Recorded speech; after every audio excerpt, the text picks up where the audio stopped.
ਸਤਿ ਸ਼੍ਰੀ ਅਕਾਲ ਜੀ। Punjabi radio USA ਦੇ ਜਿੰਨੇ ਵੀ ਸਰੋਤੇ ਸਾਡੇ ਸਾਰੇ ਹੀ ਏਐਮ ਸਟੇਸ਼ਨ, ਐਫਐਮ ਸਟੇਸ਼ਨ, ਘਰਾਂ ਦੇ ਵਿੱਚ ਰੇਡੀਓ ਸੈਟਸ ਦੇ ਰਾਹੀਂ, ਟੈਲੀਫੋਨ ਦੇ ਰਾਹੀਂ, ਫੇਸਬੁੱਕ, ਯੂਟਿਊਬ ਤੇ ਲਾਈਵ ਦੇਖ ਰਹੇ ਹੋ, ਸੁਣ ਰਹੇ ਹੋ, ਸਾਰਿਆਂ ਨੂੰ ਜੀ ਆਇਆਂ ਨੂੰ ਤੇ ਬਹੁਤ ਹੀ ਪਿਆਰ ਤੇ ਸਤਿਕਾਰ ਭਰੀ ਸਤਿ ਸ਼੍ਰੀ ਅਕਾਲ।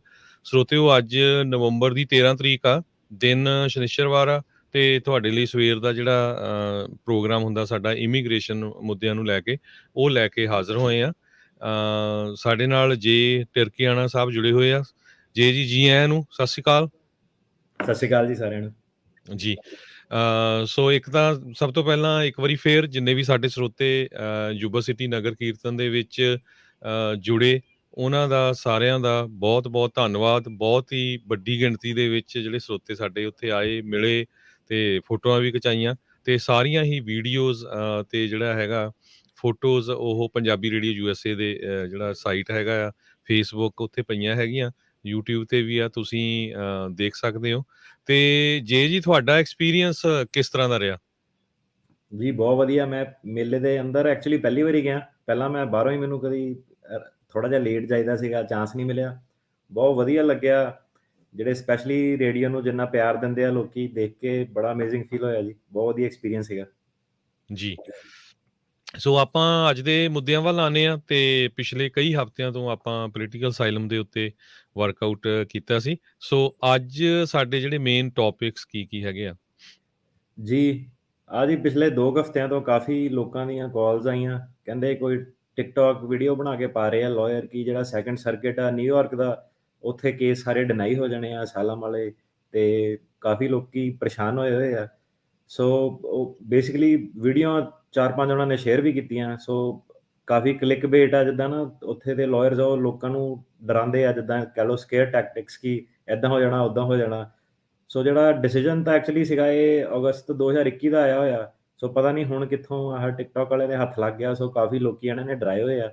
ਸੋ ਮੈਂ ਕਿਹਾ ਜੀ ਚਲੋ ਅੱਜ ਫਿਰ ਆਪਾਂ ਉਹ ਡਿਸੀਜਨ ਦੇ ਉੱਤੇ ਗੱਲ ਕਰ ਲਈਏ, ਕਿ ਲੋਕਾਂ ਨੂੰ ਸਹੀ ਦੱਸ ਦਈਏ ਕਿ ਇਹ ਡਿਸੀਜਨ ਹੈ ਕੀ ਆ। ਜੀ। ਸੋ ਬਿਲਕੁਲ ਸਰੋਤਿਓ, ਇੱਕ ਜਿਸ ਤਰ੍ਹਾਂ ਜੇ ਹੁਣੀ ਦੱਸਿਆ ਵੀ ਇੱਕ ਟਿਕਟੋਕ ਦੇ ਉੱਤੇ ਬਹੁਤ ਕਈ ਜਿਹੜੇ ਵਕੀਲ ਆ, ਆਪਾਂ ਦੱਸਿਆ ਪਿਛਲੇ ਮਹੀਨਿਆਂ 'ਚ ਵੀ ਦੱਸਦੇ ਰਹੇ ਆ ਵੀ ਕਿਸ ਤਰ੍ਹਾਂ ਉਹ ਜਿਹੜੇ ਵਕੀਲ ਆ ਇੰਡੀਆ 'ਚ ਹੀ ਕਈ ਵਾਰੀ ਪ੍ਰਮੋਟ ਕਰਦੇ ਆ ਆਪਣੀਆਂ ਟਿਕਟੋਕ ਵੀਡੀਓਜ਼ ਪਾ ਕੇ ਵੀ ਦੇਖੋ ਜੀ ਹੁਣ ਤਾਂ ਖੁੱਲ੍ਹ ਗਈ ਇਮੀਗ੍ਰੇਸ਼ਨ, ਆ ਜਾਓ, ਕੋਈ ਰੌਲਾ ਨਹੀਂ। ਤੇ ਇੱਦਾਂ ਹੀ ਹੁਣ ਇੱਕ ਟਿਕਟੋਕ ਜਿਸ ਤਰ੍ਹਾਂ ਜੇ ਹੁਣੀ ਦੱਸਿਆ ਵੀ ਘੁੰਮ ਰਹੀ ਆ ਵੀ ਨਿਊਯਾਰਕ ਦੇ ਵਿੱਚ ਕੇਸ ਡਿਨਾਈ ਹੋ ਜਾਣੇ ਆ।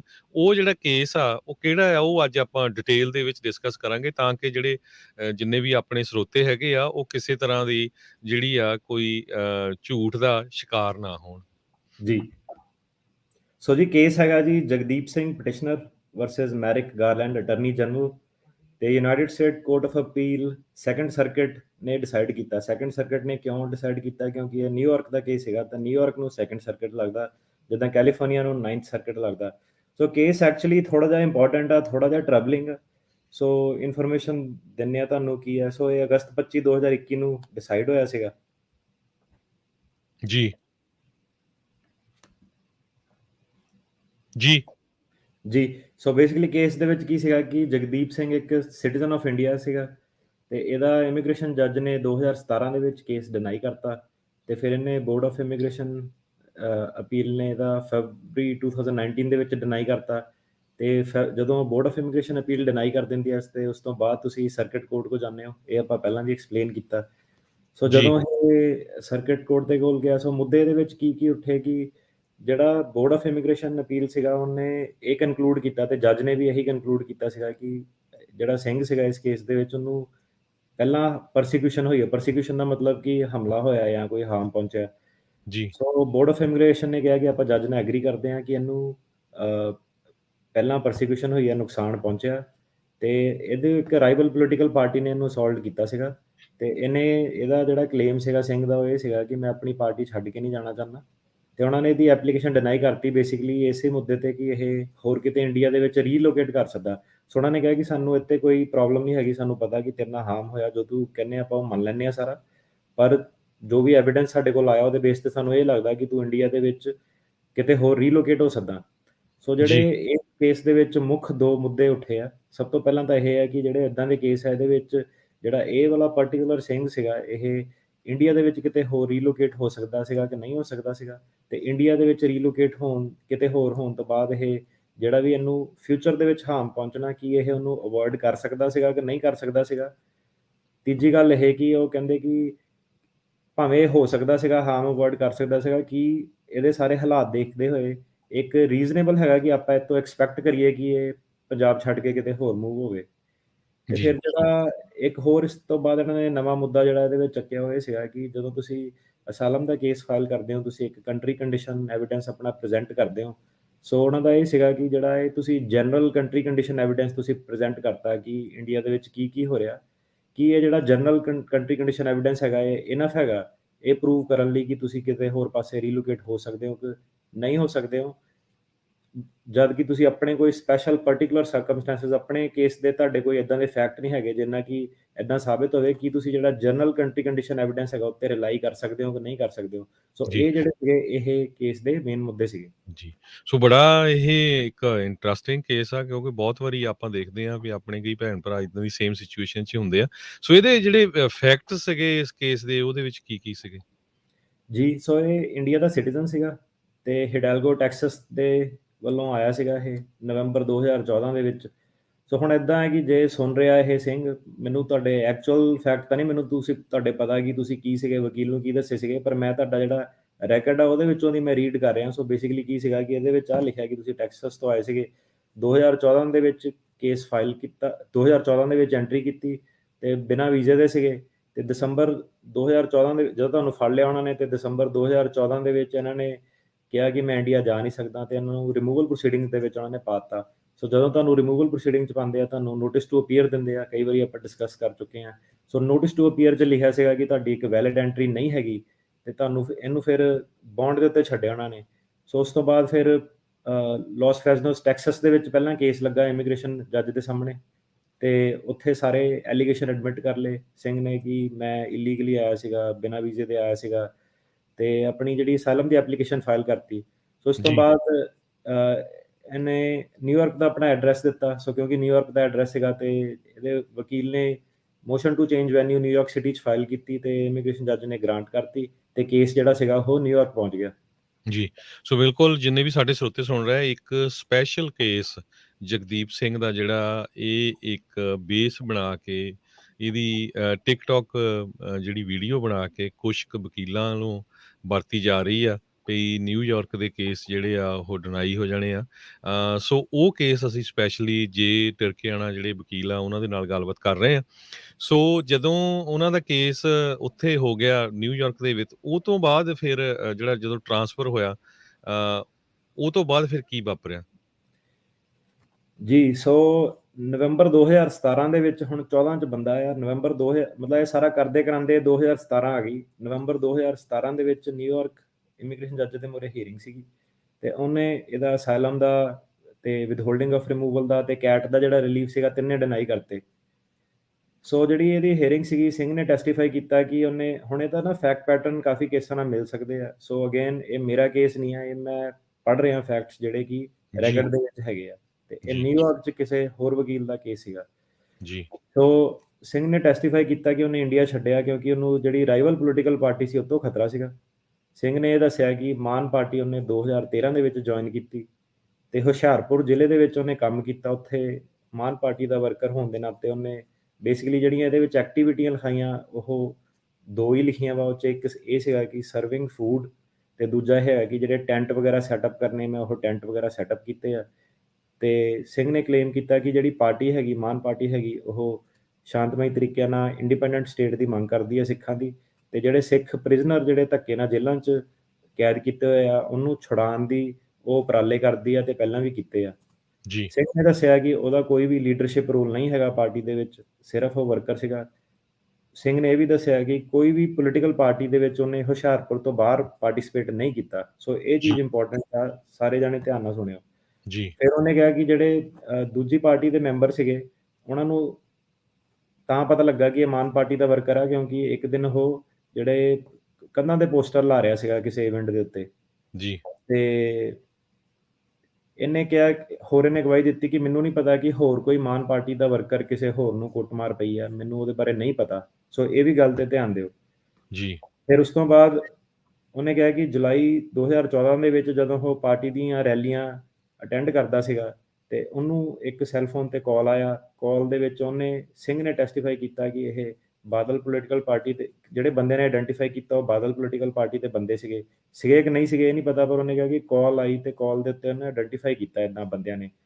ਸੋ ਜੀ, ਉਹਨੇ ਕਿਹਾ ਕਿ ਤੂੰ ਆਹ ਵਾਲੀ ਪਾਰਟੀ ਛੱਡ ਦੇ, ਸਾਡੇ ਲਈ ਆ ਜਾ ਤੇ ਆ ਕੇ ਸਾਡੇ ਨਾਲ ਡਰੱਗਾਂ ਵੇਚ, ਨਹੀਂ ਤੇ ਤੈਨੂੰ ਮਾਰ ਦਿੱਤਾ ਜਾਊਗਾ। ਤੇ ਜੀ, ਫਿਰ ਇਹਨੇ ਕਿਹਾ ਕਿ ਇਹਨੇ ਜਿਹੜੀ ਫੋਨ ਦੀ ਕਨਵਰਸੇਸ਼ਨ ਸੀਗੀ ਇਹ ਪੁਲਿਸ ਨੂੰ ਰਿਪੋਰਟ ਕੀਤੀ।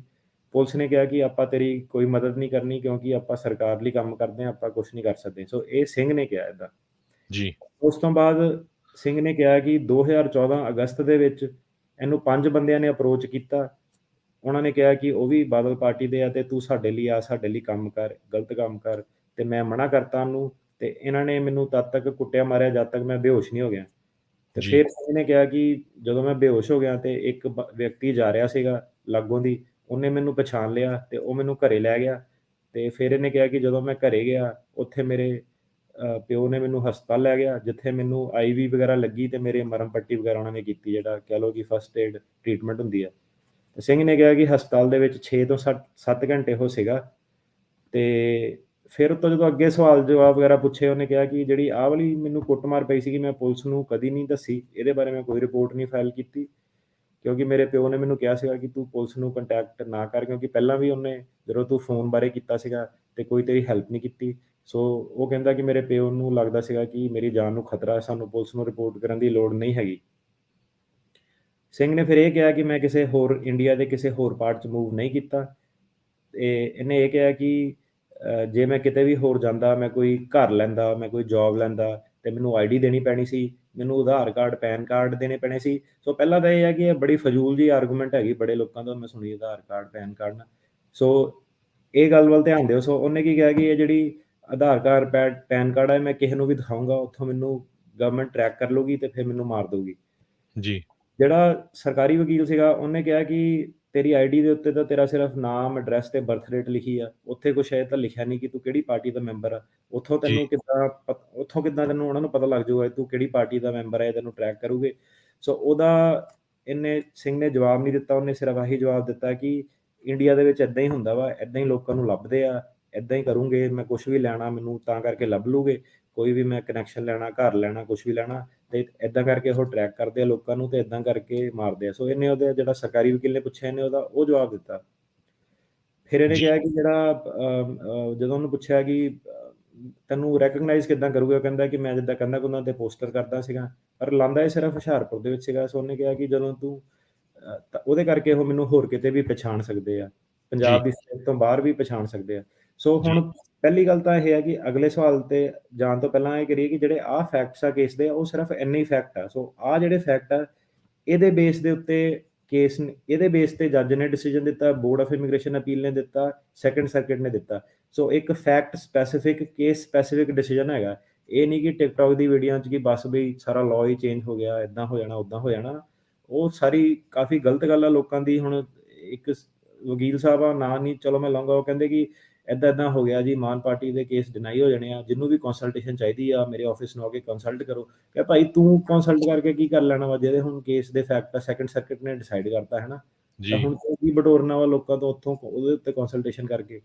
ਜੀ। ਸੋ ਬਿਲਕੁਲ ਇਹ ਜਿਹੜਾ ਇੱਕ ਟੈਕਟਿਕ ਆ ਨਾ, ਜਿਹੜੇ ਵਕੀਲ ਕਈ ਡਰਾ ਕੇ ਵੀ ਸ਼ਾਇਦ, ਕਿਉਂਕਿ ਆਪਾਂ ਨੂੰ ਸਾਰਿਆਂ ਨੂੰ ਪਤਾ ਆ ਵੀ ਇੱਥੇ ਮੇਰੇ ਹਿਸਾਬ ਨਾਲ ਹਜ਼ਾਰਾਂ ਦੀ ਗਿਣਤੀ ਦੇ ਵਿੱਚ ਸ਼੍ਰੋਮਣੀ ਅਕਾਲੀ ਦਲ ਮਾਨ ਦੇ ਨਾਮ ਦੇ ਉੱਤੇ ਆਪਣੇ ਭੈਣਾਂ ਭਰਾਵਾਂ ਨੇ ਪੋਲੀਟੀਕਲ ਅਸਾਈਲਮ ਲਏ ਆ। ਸੋ ਇਹ ਜੇ ਤੁਸੀਂ ਸਟੋਰੀ ਦੇਖੋ, ਮੈਨੂੰ ਤਾਂ ਇਹਦਾ ਕੋਈ ਬਾਹਲਾ ਜੱਚਦਾ ਵੀ ਨਹੀਂ ਹੈਗਾ ਇਹਦੇ ਵਿੱਚ, ਹਨਾ। ਉਹ ਤਦੇ ਫਿਰ ਇਹ ਤੋਂ ਬਾਅਦ ਫਿਰ ਜਿਹੜਾ ਜੱਜ ਆ ਉਹਨਾਂ ਨੇ ਡਿਸਾਈਡ ਕੀ ਕੀਤਾ, ਇਮੀਗ੍ਰੇਸ਼ਨ ਜੱਜ ਜਿਹੜੇ ਸੀ? ਸੋ ਜੱਜ ਨੇ ਜੀ ਸਾਰੀ ਟੈਸਟੀਮਨੀ ਲਈ, ਡਾਕੂਮੈਂਟਰੀ ਐਵੀਡੈਂਸ ਦੇਖਿਆ ਸਾਰਾ। ਜੱਜ ਨੇ ਡਿਨਾਈ ਕਰਤਾ ਅਸਾਈਲਮ, ਵਿਦ ਹੋਲਡਿੰਗ ਤੇ ਕੈਟ। ਜੱਜ ਨੇ ਐਕਚੁਅਲੀ ਜੱਜ ਨੇ ਐਗਰੀ ਕੀਤਾ ਉਹਨਾਂ ਕਿ ਚੱਲ ਆਪਾਂ ਤੇਰੀ ਗੱਲ ਮੰਨ ਲਈ ਕਿ ਜੋ ਤੂੰ ਐਵੀਡੈਂਸ ਦਿੱਤਾ ਤੇਰੀ ਮਿਸਟ੍ਰੀਟਮੈਂਟ ਹੋਈ ਹੈ ਇੱਦਾਂ ਦੀ ਨਾ, ਜਿਹੜੇ ਵਿਰੋਧੀ ਪਾਰਟੀ ਦੇ ਵਰਕਰਾਂ ਦੀ। ਤੇ ਜੱਜ ਨੇ ਆ ਵੀ ਮੰਨ ਲਿਆ ਕਿ ਜਿਹੜੀ ਤੇਰੀ ਟ੍ਰੀਟਮੈਂਟ ਆ ਉਹ ਲੈਵਲ ਆਫ ਪਰਸੀਕਿਊਸ਼ਨ ਤੇ ਗਈ ਆ, ਕਿ ਆਪਾਂ ਮੰਨ ਲਈ ਤੇਰੀ ਗੱਲ ਕਿ ਤੈਨੂੰ ਤੇਰੀ ਪੋਲੀਟੀਕਲ ਓਪੀਨੀਅਨ ਕਰਕੇ ਪੋਸਟਰ ਲਾਉਣਾ ਸੀਗਾ, ਜੋ ਵੀ ਸੀਗਾ, ਤਾਂ ਕਰਕੇ ਤੇਰੇ ਨਾਲ ਧੱਕਾ ਕੀਤਾ, ਆਪਾਂ ਉਹ ਸਾਰੀ ਗੱਲ ਵੀ ਮੰਨ ਲੈਂਦੇ ਆ। ਜੱਜ ਕਹਿੰਦਾ ਕਿ ਕਿਉਂਕਿ ਤੇਰੀ ਪਹਿਲਾਂ ਪਾਸਟ ਪ੍ਰੋਸੀਕਿਊਸ਼ਨ ਹੋਈ ਆ, ਸੋ ਲਾਅ ਇਹ ਕਹਿੰਦਾ ਹੈਗਾ ਹਰਜੋਤ ਜੀ ਕਿ ਜੇ ਇੱਕ ਵਾਰੀ ਤੁਸੀਂ ਸ਼ੋਅ ਕਰ ਦੋ ਕਿ ਤੁਹਾਡੀ ਪਾਸਟ ਪਰਸੀਕਿਊਸ਼ਨ ਹੋਈ ਆ, ਜਿਹੜਾ ਸਿੰਘ ਨੇ ਸ਼ੋਅ ਕਰਤਾ। ਤੇ ਉਸ ਤੋਂ ਬਾਅਦ ਜਿਹੜੀ ਹੁੰਦੀ ਆ ਰਿਬਰਟੇਬਲ ਪ੍ਰਜ਼ੰਪਸ਼ਨ, ਮਤਲਬ ਕਿ ਜਿਹੜੀ ਸਟੇਟ ਦੇ ਉੱਤੇ ਬਰਡਨ, ਸੋ ਇੱਕ ਵਾਰੀ ਤੁਸੀਂ ਪਾਸਟ ਸ਼ੋਅ ਕਰਤਾ ਤੇ ਤੁਹਾਡੇ ਫੇਵਰ 'ਚ ਗੱਲ ਚੱਲ ਜਾਂਦੀ ਹੈ ਕਿ ਫਿਊਚਰ 'ਚ ਵੀ ਤੁਹਾਡੇ ਨਾਲ ਇਦਾਂ ਹੀ ਹੋਊਗਾ। ਸੋ ਜਦੋਂ ਤੁਸੀਂ ਇੱਕ ਵਾਰੀ ਪਾਸਟ ਸ਼ੋਅ ਕਰਤਾ, ਫਿਰ ਜਿਹੜਾ ਬਰਡਨ ਹੈਗਾ ਉਹ ਬੰਦੇ, ਜਿਹੜਾ ਕਲਾਇੰਟ ਆ, ਉਹ ਤੋਂ ਸ਼ਿਫਟ ਹੋ ਕੇ ਸਰਕਾਰ ਵੱਲ ਚੱਲ ਜਾਂਦਾ। ਫਿਰ ਸਰਕਾਰ ਦਾ ਜ਼ਿੰਮੇਵਾਰੀ ਆ ਜਾਂਦੀ ਕਿ ਉਹਨਾਂ ਨੇ ਪ੍ਰੂਵ ਕਰਨਾ ਕਿ ਨਹੀਂ, ਇਹਨੂੰ ਫਿਊਚਰ 'ਚ ਹਾਰਮ ਨਹੀਂ ਹੋਊਗਾ। ਸੋ ਜੱਜ ਕਹਿੰਦਾ ਕਿ ਆਪਾਂ ਤੇਰੇ ਨਾਲ ਐਗਰੀ ਕਰਦੇ ਹਾਂ ਕਿ ਤੇਰੇ ਨਾਲ ਪਾਸਟ ਦੇ ਵਿੱਚ ਇਦਾਂ ਹੋਇਆ ਸੀਗਾ, ਸੋ ਤੇਰੇ ਫੇਵਰ 'ਚ ਆ ਕਿ ਫਿਊਚਰ 'ਚ ਵੀ ਤੇਰੇ ਨਾਲ ਇਦਾਂ ਹੋਊਗਾ। ਪਰ ਜੱਜ ਨੇ ਇਹ ਕਨਕਲੂਡ ਕੀਤਾ ਕਿ ਜਿਹੜੀ ਸਰਕਾਰ ਹੈਗੀ ਉਹਨੇ ਬਹੁਤ ਵਧੀਆ ਐਵੀਡੈਂਸ ਦਿੱਤਾ। ਸੋ ਇਹਦਾ ਵਕੀਲ ਵੀ ਮੈਨੂੰ ਲੱਗਦਾ ਕਾਫੀ ਵਧੀਆ ਹੋਣਾ, ਜਿਹੜਾ ਆਪਣਾ ਸਰਕਾਰੀ ਵਕੀਲ ਸੀਗਾ, ਕਿਉਂਕਿ ਉਹਨੇ ਜਿਹੜਾ ਐਵੀਡੈਂਸ ਸੀਗਾ ਰੀਲੋਕੇਸ਼ਨ ਦਾ, ਉਹਨੇ ਜਿਹੜਾ ਰੀਲੋਕੇਸ਼ਨ ਦਾ ਐਵੀਡੈਂਸ ਬਹੁਤ ਜ਼ਿਆਦਾ ਸਰਕਾਰੀ ਵਕੀਲ ਨੇ ਦਿੱਤਾ। ਉਹਨੇ ਇਹ ਕਿਹਾ ਕਿ ਜਿਹੜਾ ਸਰਕਾਰ ਹੈਗੀ ਉਹਨੇ ਸਾਬਤ ਕਰਤਾ ਕਿ ਤੂੰ ਥੱਲੇ ਕਿਤੇ ਹੋਰ ਜਾ ਸਕਦਾ ਵਾ। ਤੇ ਜਿਹੜਾ ਸਰਕਾਰ ਦਾ ਐਵੀਡੈਂਸ ਸੀਗਾ ਉਹਨੇ ਡਿਸਕਸ ਕੀਤਾ ਜੱਜ ਨੇ ਕਿ ਜਿਹੜੀ ਸਟੇਟ ਡਿਪਾਰਟਮੈਂਟ ਦੀ ਰਿਪੋਰਟ ਆ ਉਹ ਇਹ ਕਹਿੰਦੀ ਆ ਕਿ ਜਿਹੜਾ ਇੰਡੀਅਨ ਲਾਅ ਹੈਗਾ ਉਹਦੇ ਅਕੋਰਡਿੰਗ ਜਿਹੜੀ ਫਰੀडम ਆਫ ਮੂਵਮੈਂਟ ਹੈਗੀ ਆ, ਕਿ ਇਦਾਂ ਦਾ ਕਿਤੇ ਵੀ ਇੰਡੀਅਨ ਲਾਅ ਨਹੀਂ ਹੈਗਾ ਕਿ ਕਿਸੇ ਵੀ ਬੰਦੇ ਨੂੰ ਇੱਕ ਸਟੇਟ ਤੋਂ ਦੂਜੀ ਸਟੇਟ 'ਚ ਜਾਣ ਤੋਂ ਰੋਕਦਾ ਹੈਗਾ। ਤੇ ਜਨਰਲੀ ਜਿਹੜੀ ਗਵਰਨਮੈਂਟ ਹੈਗੀ ਆ ਉਹ ਇਨਫ ਡੇਟਾ ਹੈਗਾ ਕਿ ਬੰਦਾ ਪੰਜਾਬ ਤੋਂ ਹਰਿਆਣੇ, ਹਰਿਆਣੇ ਤੋਂ ਗੁਜਰਾਤ ਕਿਤੇ ਵੀ ਜਾ ਸਕਦਾ ਹੈਗਾ। ਸੋ ਇਦਾਂ ਦੀ ਕੋਈ ਵੀ ਸਟੇਟ ਡਿਪਾਰਟਮੈਂਟ 'ਚ ਇਨਫੋਰਮੇਸ਼ਨ ਨਹੀਂ ਹੈਗੀ ਕਿ ਲੋਕਾਂ ਨੂੰ ਮੂਵਮੈਂਟ ਦੀ ਆਜ਼ਾਦੀ ਨਹੀਂ ਹੈਗੀ। ਫਿਰ ਇਹਨੇ ਜੱਜ ਨੇ ਕਿਹਾ ਕਿ ਜਿਹੜੀ ਪੁਲਿਸ ਫੋਰਸ ਹੈਗੀ ਆ ਹਰੇਕ ਸਟੇਟ ਦੀ, ਉਹ ਜਦੋਂ ਲੋਕੀ ਇੱਕ ਸਟੇਟ ਨੂੰ ਛੱਡ ਕੇ ਦੂਜੀ ਸਟੇਟ 'ਚ ਜਾਂਦੇ ਆ ਤੇ ਕੋਈ ਵੀ ਇਦਾਂ ਦਾ ਡੇਟਾ ਨਹੀਂ ਹੈਗਾ ਕਿ ਇੰਡੀਆ ਦੀ ਪੁਲਿਸ, ਇੱਕ ਸਟੇਟ ਦੀ ਪੁਲਿਸ ਦੂਜੀ ਸਟੇਟ ਨਾਲ ਕਿਸੇ ਵੀ ਤਰੀਕੇ ਨਾਲ ਕੋਆਪਰੇਟ ਕਰਦੀ ਆ ਜਾਂ ਡਿਸਕਸ ਵੀ ਕਰਦੀ ਆ ਕਿ ਬੰਦਾ ਰੀਲੋਕੇਟ ਹੋਇਆ ਇੱਕ ਸਟੇਟ ਤੋਂ ਦੂਜੀ ਸਟੇਟ ਤੱਕ। ਜੀ। ਫਿਰ ਇਸ ਤੋਂ ਬਾਅਦ ਜੀ ਜਿਹੜਾ ਇਹਦਾ ਜਿਹੜਾ ਸਰਕਾਰੀ ਵਕੀਲ ਸੀਗਾ, ਉਹਨੇ ਤਾਂ ਜੀ ਕੈਨੇਡੀਅਨ ਰਿਫਿਊਜੀ ਬੋਰਡ ਦੀ, ਯੂਕੇ ਦੀ, ਮਤਲਬ ਉਹਨੇ ਆਪਣਾ ਕੰਮ ਕਾਫੀ ਵਧੀਆ ਕੀਤਾ। ਸੋ ਉਹਨੇ ਕੈਨੇਡੀਅਨ ਰਿਫਿਊਜੀ ਬੋਰਡ ਦੀ ਰਿਪੋਰਟ ਲਾਈ।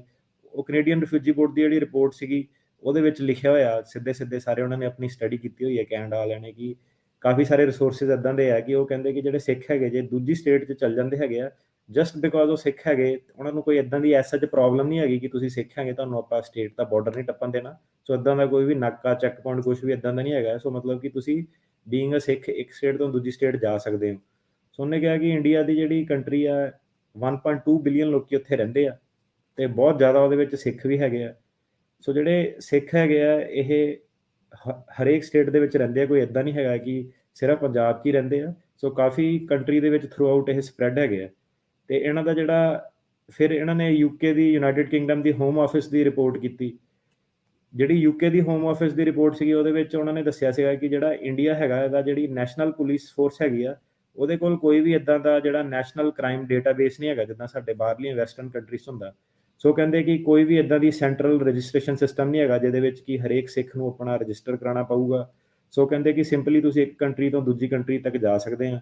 ਸੋ ਕੈਨੇਡੀਅਨ ਰਿਫਿਊਜੀ ਬੋਰਡ ਨੇ ਇਹ ਵੀ ਕਿਹਾ ਕਿ ਇੰਟਰਸਟੇਟ ਜਿਹੜੀ ਪੁਲਿਸ ਕਮਿਊਨੀਕੇਸ਼ਨ ਨਹੀਂ ਹੈਗੀ, ਅਨਲੈਸ ਜੇ ਕੋਈ ਮੇਜਰ ਕ੍ਰਾਈਮ ਜੇ ਹੋਵੇ, ਸਮਗਲਿੰਗ, ਟੈਰੋਰਿਜ਼ਮ, ਜੇ ਹਾਈ ਪ੍ਰੋਫਾਈਲ ਆਰਗੇਨਾਈਜ਼ ਕ੍ਰਾਈਮ ਆ, ਸਿਰਫ ਜਿਹੜੇ ਉਹੀ ਵਾਲੇ ਜਿਹੜੇ ਕੇਸ ਆ ਉਹਦੇ ਵਿੱਚ ਪੁਲਿਸ ਆਪਸ 'ਚ ਇੱਕ ਦੂਜੇ ਨਾਲ ਗੱਲ ਕਰਦੀ ਆ। ਨਹੀਂ ਤਾਂ ਉਹ ਕਹਿੰਦੇ ਸਾਡੇ ਕੋਲ ਕੋਈ ਵੀ ਇਦਾਂ ਦਾ ਡੇਟਾ ਨਹੀਂ ਹੈਗਾ ਕਿ ਇੱਕ ਥਾਣਾ ਨਾਰਥ ਤੋਂ ਥਾਣਾ ਥੱਲੇ ਵਾਲੇ ਥਾਣੇ ਨਾਲ ਗੱਲ ਕਰਦਾ। ਸੋ ਜਿਹੜਾ ਇਮੀਗ੍ਰੇਸ਼ਨ ਜੱਜ ਸੀਗਾ ਉਹਨੇ ਕਿਹਾ ਕਿ ਜਿਹੜਾ ਸਿੰਘ ਹੈਗਾ ਇਹਦੇ ਲਈ ਇੰਨਾ ਮੁਸ਼ਕਿਲ ਨਹੀਂ ਹੋਊਗਾ ਥੱਲੇ ਰੀਲੋਕੇਟ ਕਰਨਾ, ਭਾਵੇਂ ਸਿੰਘ ਇਹ ਕਹਿ ਰਿਹਾ ਕਿ ਪੰਜਾਬ ਪੁਲਿਸ ਨੂੰ ਲੱਭ ਰਹੀ ਆ।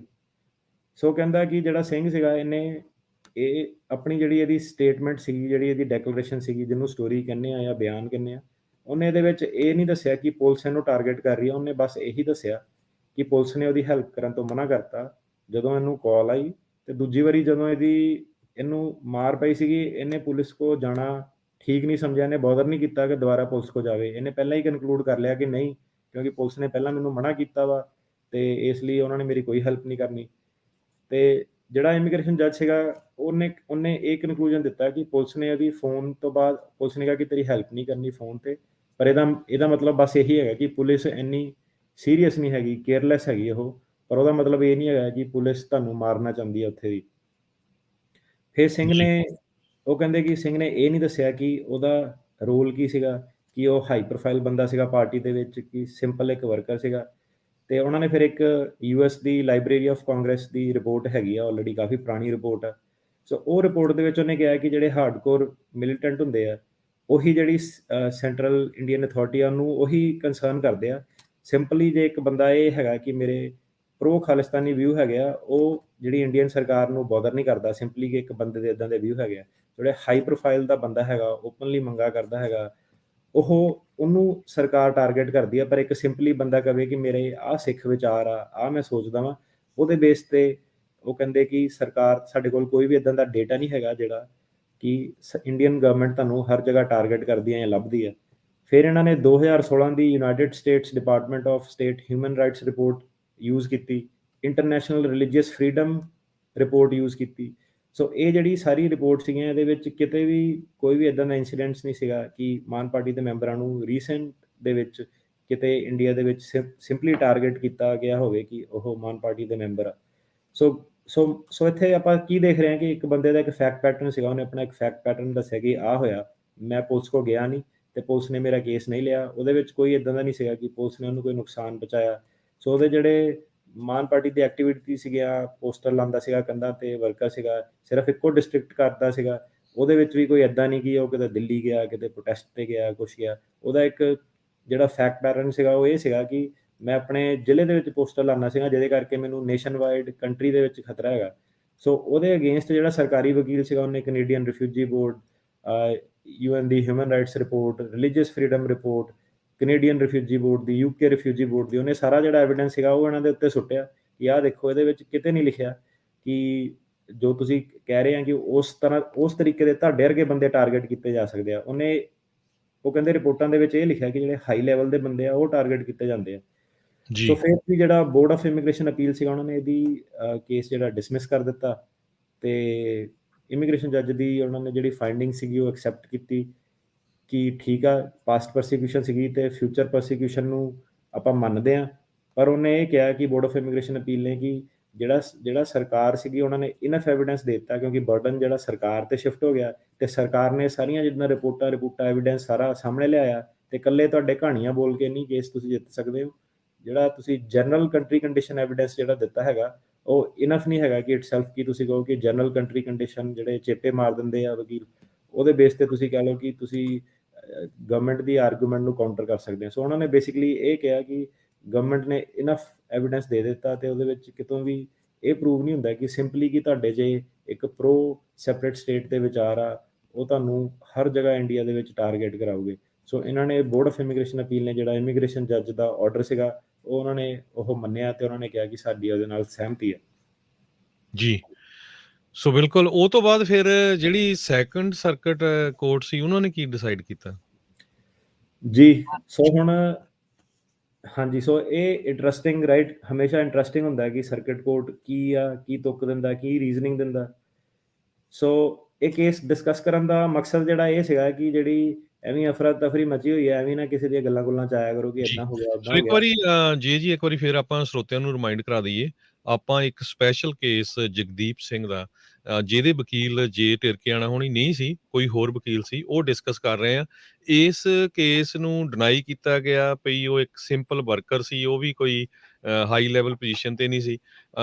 ਆਪਾਂ ਸਾਰੀ ਸਟੋਰੀ ਤੁਹਾਨੂੰ ਸੁਣਾਈ ਆ, ਇਹਨਾਂ ਨੇ ਸਾਰਾ ਕੇਸ ਜਿਹੜਾ ਪੜ੍ਹਿਆ ਆ ਉਹਦੇ ਬੇਸ ਦੇ ਉੱਤੇ ਕਈ ਵਕੀਲਾਂ ਨੇ ਜਿਹੜੇ ਆ ਉਹ ਟਿਕਟੌਕ ਵੀਡੀਓ ਬਣਾ ਕੇ ਪਾਤੀਆਂ ਵੀ ਜਿਹੜੇ ਜੀ ਮਾਨ ਅਕਾਲੀ ਦਲ ਨੂੰ ਬਿਲੋਂਗ ਕਰਦੇ ਆ ਜਾਂ ਉਸ ਬੇਸ ਦੇ ਉੱਤੇ ਪੋਲੀਟੀਕਲ ਅਸਾਈਲਮ ਅਪਲਾਈ ਕਰੂਗੇ ਤੇ ਉਹਨਾਂ ਦਾ ਡਿਨਾਈ ਹੋ ਜਾਣਾ। ਸਿਰਫ ਇੱਕ ਤਰ੍ਹਾਂ ਨਾਲ ਜਿਹੜੇ ਆਪਣੇ ਪੰਜਾਬੀ ਭੈਣ ਭਰਾ ਆ ਉਹਨਾਂ ਦੇ ਵਿੱਚ ਡਰ ਵਾਲਾ ਮਾਹੌਲ ਪੈਦਾ ਕਰਕੇ ਤਾਂ ਕਿ ਉਹ ਉਸ ਵਕੀਲਾਂ ਦੇ ਕੋਲ ਚੱਲ ਜਾਣ ਤੇ ਉਹਨਾਂ ਨੂੰ ਹੋਰ ਜ਼ਿਆਦਾ ਜਿਹੜੇ ਆ ਉਹ ਪੈਸੇ ਦੇਣ। ਸੋ ਇਹ ਆਪਾਂ ਡਿਸਕਸ ਕਰ ਰਹੇ ਹਾਂ ਵੀ ਇਹ ਸਿਚੁਏਸ਼ਨ ਨਹੀਂ ਹੈ, ਕੇਸ ਕੀ ਸੀ, ਤਾਂ ਕਿ ਜਿੰਨੇ ਵੀ ਸਾਡੇ ਸਰੋਤੇ ਆ ਪੂਰੇ ਦੁਨੀਆ ਦੇ ਵਿੱਚ ਸੁਣ ਰਹੇ ਆ ਉਹਨਾਂ ਨੂੰ ਪਤਾ ਲੱਗ ਸਕੇ ਵੀ ਇਹ ਕੇਸ ਕਿੰਨਾ ਕੁ ਸਟਰੋਂਗ ਸੀਗਾ ਤੇ ਕੀ ਜਿਹੜੀ ਫਾਈਂਡਿੰਗਸ ਜਿਹੜੀਆਂ ਇੱਥੇ ਦੀਆਂ ਕੋਰਟਸ ਨੇ ਕੀਤੀਆਂ। ਸੋ ਹੁਣ ਆਪਾਂ ਫਿਰ ਜਿਹੜਾ ਸੈਕੰਡ ਸਰਕਟ ਕੋਰਟ ਨੇ ਜੋ ਡਿਸਾਈਡ ਕੀਤਾ ਉਹਦੇ ਬਾਰੇ ਦੱਸੋ ਜੀ। ਸੋ ਇਹਦੇ ਵਿੱਚ ਨਾ ਜੀ ਮੇਨ ਮੁੱਦਾ ਇਹ ਆ ਗਿਆ ਕਿ ਬੰਦੇ ਦੀ ਤਾਂ ਜੋ ਸਟੇਟਮੈਂਟ ਸੀਗੀ ਉਹ ਤਾਂ ਉਹਨੇ ਜਿਹੜਾ ਪੈਨਲਟੀ ਆਫ ਪਰਜਰੀ ਸੱਚ ਹੀ ਕਹਿਣਾ ਕੋਰਟ ਦੇ ਵਿੱਚ, ਜੋ ਉਹਨੇ ਹੋਇਆ ਉਹਨੇ ਉਹੀ ਦੱਸਣਾ ਹੈ ਨਾ, ਜੋ ਨਹੀਂ ਹੋਇਆ ਉਹ ਤੁਸੀਂ ਦੱਸ ਨਹੀਂ ਸਕਦੇ।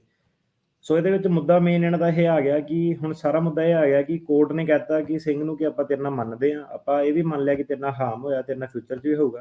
ਹੁਣ ਸਾਰਾ ਜਿਹੜਾ ਮੁੱਦਾ ਇਹਨਾਂ ਦਾ ਕਨਸੈਂਟਰੇਟ ਹੋ ਗਿਆ ਕਿ ਰੀਲੋਕੇਸ਼ਨ ਦੇ ਉੱਤੇ, ਕਿ ਇਹ ਵਾਲੇ ਕੇਸ ਦੇ ਵਿੱਚ ਰੀਲੋਕੇਸ਼ਨ, ਸਾਰੇ ਕੇਸਾਂ ਦੇ ਵਿੱਚ ਨਹੀਂ, ਇਹ ਵਾਲੇ ਕੇਸ ਦੇ ਵਿੱਚ ਰੀਲੋਕੇਸ਼ਨ ਪੋਸੀਬਲ ਹੈਗੀ ਇੰਡੀਆ ਦੇ ਵਿੱਚ ਥੱਲੇ ਕਿ ਨਹੀਂ ਹੈਗੀ।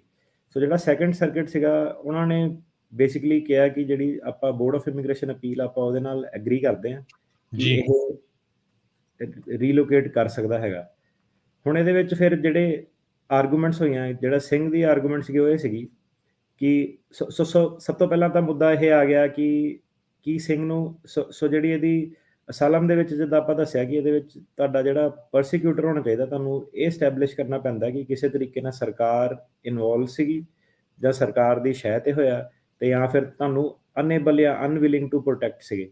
ਜੀ ਸੋ ਪਹਿਲਾਂ ਤਾਂ ਉਹਨਾਂ ਨੇ ਇਹ ਕਿਹਾ ਕਿ ਜਿਹੜਾ ਸਿੰਘ ਨੇ ਇਹ ਅਲੈਜ ਕੀਤਾ ਕਿ ਜਿਹੜਾ ਮੇਰਾ ਪਰਸੀਕਿਊਟਰ ਉਹ ਸਰਕਾਰ ਆ, ਤੇ ਕਿਉਂਕਿ ਉਹ ਇੱਕ ਸਰਕਾਰ ਆ ਇਸ ਲਈ ਮੈਂ ਇੰਡੀਆ ਦੇ ਵਿੱਚ ਕਿਤੇ ਵੀ ਨਹੀਂ ਜਾ ਕੇ ਰਹਿ ਸਕਦਾ ਕਿਉਂਕਿ ਉਹ ਸਰਕਾਰ ਦੇ ਬੰਦੇ ਸੀਗੇ।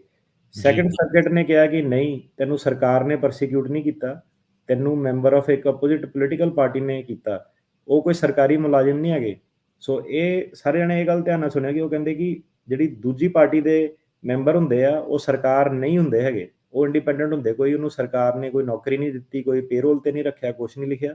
ਸੋ ਜਿਹੜੇ ਦੂਜੀ ਪਾਰਟੀ ਦੇ ਵਰਕਰ ਆ, ਹੁਣ ਜਿੱਦਾਂ ਤੁਸੀਂ ਵੀ ਜੇ ਵਰਕਰ ਹੋ ਉਹਦਾ ਮਤਲਬ ਇਹ ਨਹੀਂ ਹੈ ਕਿ ਤੁਸੀਂ ਮੈਂਬਰ ਵੀ ਹੈਗੇ ਹੋ, ਹਨਾ। ਸੋ ਕਹਿੰਦੇ ਕਿ ਜਿਹਨਾਂ ਨੇ ਤੈਨੂੰ ਕੀਤਾ ਉਹ ਸਰਕਾਰ ਨੂੰ ਰੈਪਰੈਜ਼ੈਂਟ ਨਹੀਂ ਕਰਦੇ, ਤੇ ਉਹ ਕਹਿੰਦੇ ਕਿ ਬਿਲਕੁਲ ਉਹ ਨੈਸ਼ਨਲ ਲੈਵਲ ਦੀ ਇੰਡੀਅਨ ਗਵਰਨਮੈਂਟ ਨੂੰ ਰੈਪਰੈਜ਼ੈਂਟ ਨਹੀਂ ਕਰਦੇ, ਉਹ ਸਿਰਫ ਇੱਕ ਪਾਰਟੀ ਦੇ ਵਰਕਰ ਸੀਗੇ। ਸੋ ਕਹਿੰਦੇ ਕਿ ਇਹ ਨਹੀਂ ਸ਼ੋ ਕਰ ਸਕਦਾ ਕਿ ਤੈਨੂੰ ਸਰਕਾਰ ਨੇ ਪਰਸੀਕਿਊਟ ਕੀਤਾ।